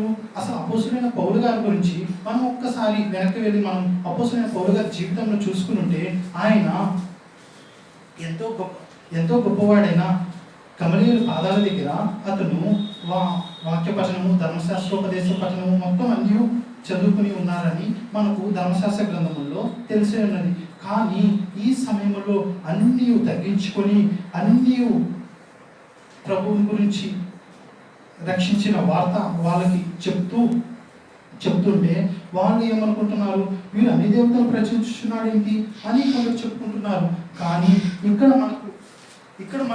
ఇక్కడ మనకు తెలియజేయాల్సిన విషయం ఏమిటంటే, సువార్త ప్రకటనలో ముఖ్య ఉద్దేశం ఏంటంటే ప్రభువు మరలా తిరిగి లేచెను. ఆ ముఖ్య ఉద్దేశమే, ప్రతి ఒక్కరూ నమ్మదగిన ఉద్దేశమే ఇది. మన తోటి వారికి, మనకు ఎరిగిన వారికి, మనకు తెలిసిన వారికి, ఇంకనూ మనకు తెలియని వారికి కూడా యేసు ప్రభువు ప్రేమను, యేసు ప్రభువుని గురించి సువార్తను మనము ప్రకటన చేయవారమై ఉన్నాము. ఇలా మనము ఇప్పటి వరకును పునరుద్ధానం గురించి, ఆయన సత్యవంతులను, ఆయన రక్షణ మనకు వచ్చును, అలాగే ఆయన సువార్తను ప్రకటన చేయాలని చెప్పుకున్నాం. మనము ఇప్పుడు పునరుద్ధానంలో కలుగు బలము గురించి చెప్పుకుంటూ ముగించుకున్నాం. ఇవన్నీ కలుగ చేయాలంటే ప్రభువు మనకు బలం ఇవ్వాలి కదా. ఎలా అంటే, ఫిలిప్పీలకు రాసిన పత్రిక, అపోస్తలుడైన పౌలు గారు ఫిలిప్పీలకు రాసిన పత్రిక 3వ అధ్యాయము 10వ వచనమును ఒక్కసారి చదువుకున్నాము. ఫిలిప్పీలకు రాసిన పత్రిక 3వ అధ్యాయము 10వ వచనము 11వ వచనం కూడా చదువుకున్నాం. ఏ విధము చేతనైనను మృతుల్లో నుండి నాకు పునరుద్ధానము కలగవలెనని తాను పునరుద్ధానం కలగవలెనని ఆయన మరణ విషయంలో సమాన అనుభవం కలవాడై ఆయనను ఆయన పునరుద్ధాన బలమును ఎరుగు నిమిత్తమును ఆయన శ్రమల్లో పాలువాడినొక ఎట్టిదో ఎరుగు నిమిత్తమును సమస్తమును నష్టపరచుకొని వాటిని పెంటతో సమానముగా ఎంచుకొనుచున్నాను. ఆయన పునరుద్ధాన బలము గురించి, ఆయన సత్యమును ప్రచురించు గురించి సమస్తమును విడిచిపెట్టారని పౌలు గారు మనం చూస్తూ ఉంటాం. ఒకప్పుడు మనము జ్ఞాపకం చేసుకుంటే, ఆయనకు సంబంధించిన మొత్తమును మనం జ్ఞాపకం చేసుకుంటే, తన తండ్రి వ్యాపార లావాదేవీలు చూసుకుంటూ ఆ రోమన్ సామ్రాజ్యంలో గొప్ప ఒక ఆఫీసర్గా పౌలు గారు మొత్తము ప్రభు నామమును ప్రకటిస్తున్న వారిని అందరినీ ఇబ్బంది పెట్టినట్టు, ప్రభు నామమున సువార్త ప్రకటిస్తున్న వారిని అందరినీ రాళ్లతో కొట్టి చంపబడినట్లుగా ఎన్నో ఎన్నో ఎన్నో కార్యములు చేసిన పౌలు గారిని సైతము ఆ దమస్కు ప్రాంతం దగ్గర ప్రభు వైపు తిప్పినప్పుడు మాత్రమే ప్రభువు తన బలమును పౌలు గారికి చూపించారు. అక్కడ ఉన్న పునరుద్ధాన బలమును ప్రభువు సైతము పౌలు గారిని సైతము మార్చుకుని ఉన్నారు. అప్పుడు ఆయన ప్రభు బలము తెలిసిన వాడై, ప్రభువు బలమును పొందుకున్న వాడై, ఆయన అప్పుడు వరకు లోకం వైపు చూస్తూ లోకంలో సంబంధించినవన్నీ చేస్తూ ఉన్నవారు అప్పుడు ప్రభు బలం ఎప్పుడైతే పొందుకుని ఉన్నారో ఆయన వైపు లోకం చూడటం ప్రారంభించింది. అలాగే మనము కూడా ఆయన బలము యందు, కేవలము ఆయన వాక్యం యందు, కేవలము ఆయన మాటలో ఎందే మనము నమ్మిక ఉంచినట్లయితే, కేవలము ఆయన వాక్యం యందు, ఆయన మాటల యందు నమ్మిక ఉంచినట్లయితే, లోకం వైపు వద్దు, లోకాశల వైపు వద్దు, ఈ లోకంలో ఇప్పటి వరకు గతించిన ఇవన్నీ నాకు వద్దు, నీవిచ్చు పునరుద్ధాన బలము కావాలి, నీవిచ్చు పునరుద్ధాన శక్తి కావాలి, నీవు పొందిన జయమును నేను పొందలాగానా అయ్యా, నువ్వు నాకు తోడుగా ఉండంటే అప్పుడు ఆయన మనకు పునరుద్ధాన బలమును ఆయన మనకు ఇచ్చేవాడులా ఉంటాడు. ఎలా అంటే, ఒక్కసారి మనం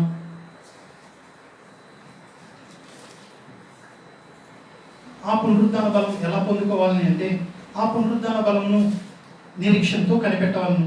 కేవలము నిరీక్షణ మాత్రమే ఆ పునరుద్ధాన బలముకు ముఖ్య ఉద్దేశం అన్నమాట. ఆ నిరీక్షణ ఎలా ఉండాలి?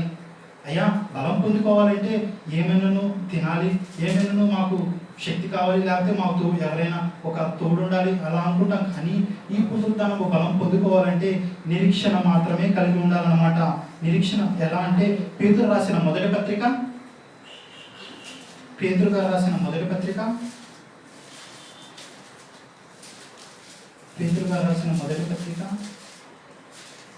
1వ అధ్యాయము 3వ వచనం.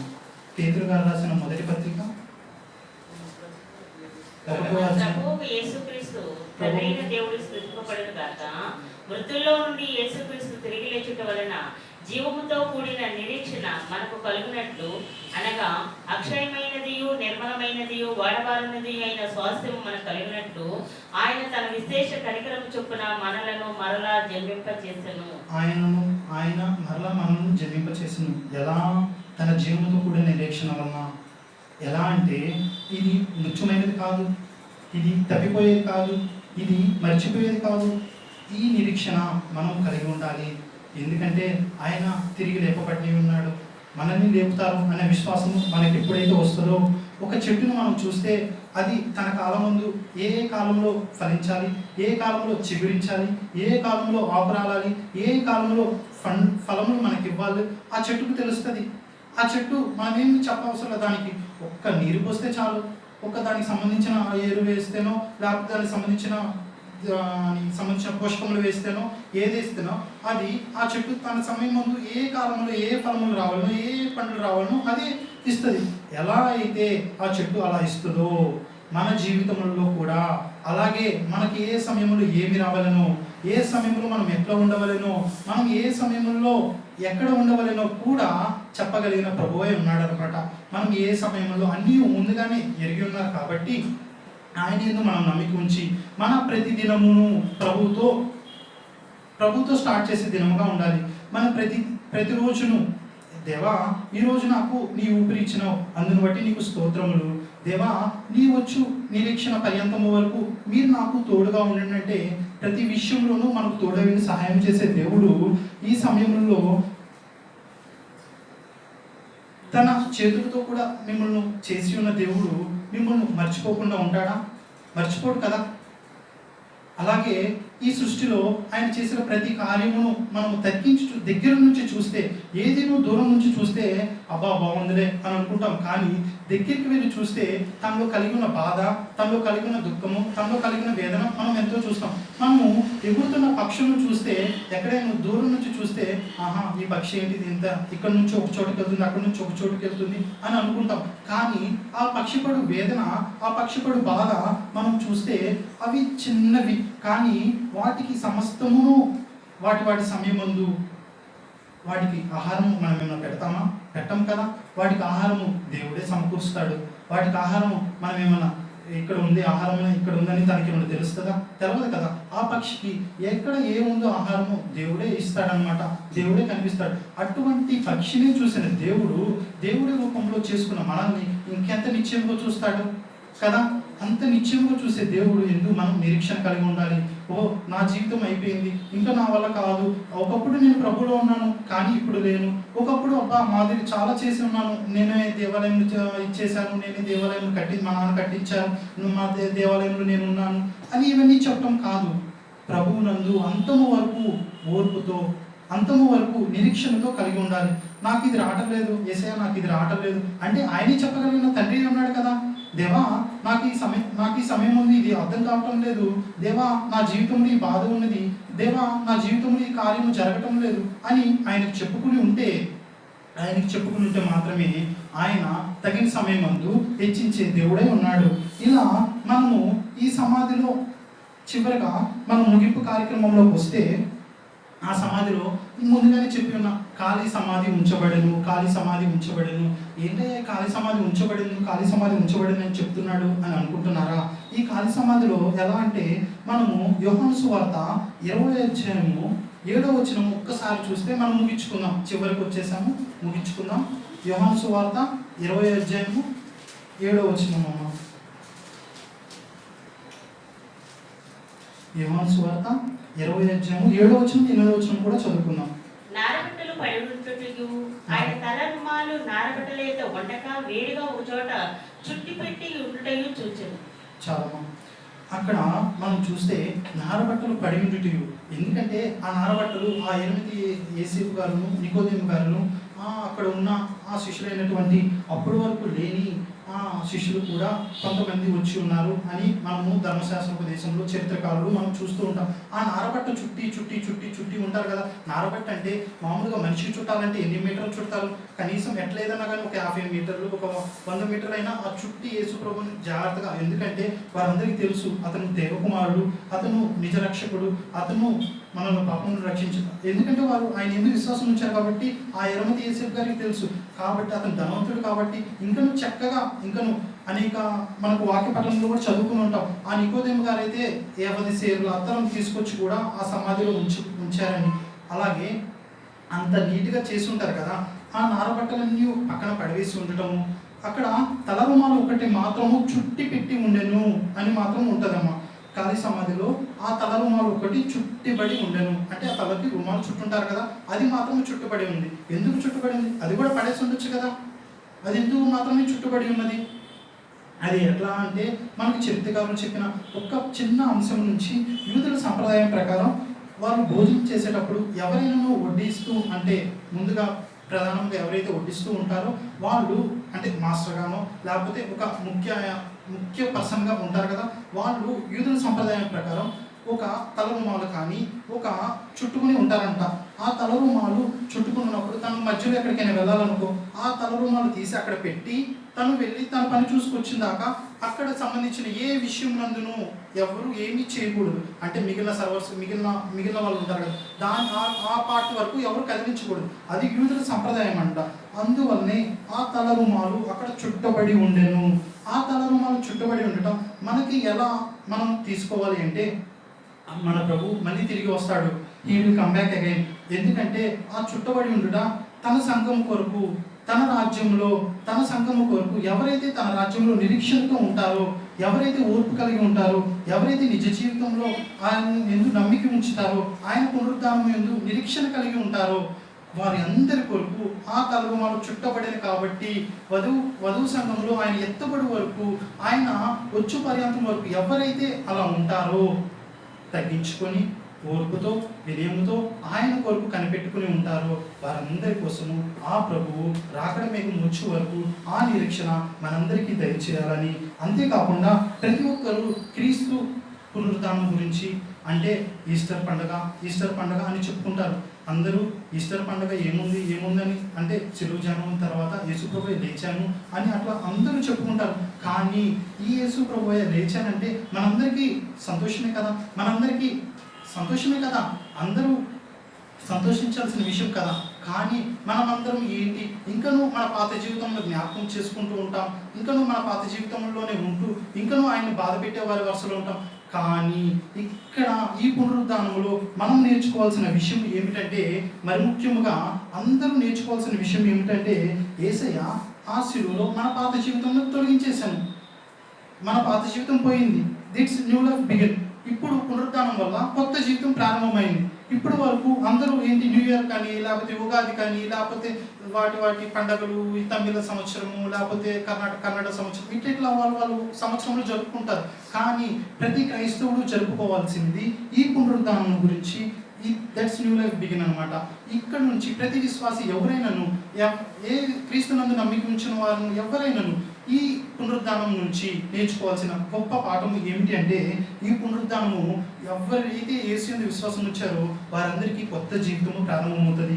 అది కూడా యేసే తన అధిపతిగాను, యేసే తన తండ్రిగాను, యేసే తన రక్షకుడుగాను, యేసే తనకు అన్నీ అయి ఉంటారు. కాబట్టి మనము ఈ పునరుద్ధానమును యేసు ప్రభుతో ప్రారంభించేవారుగా, యేసు ప్రభు మనం వెన్నంటి ఉండేవారుగా, ఎందుకంటే ఆ 40 దినములు యేసు ప్రభువును ఎరిగి ఆయన అనేకులకు అగపడుచు ఉండెను అని అపోస్తల కార్యములు మొదటి గ్రంథంలో మనం చదువుకుని ఉంటాం.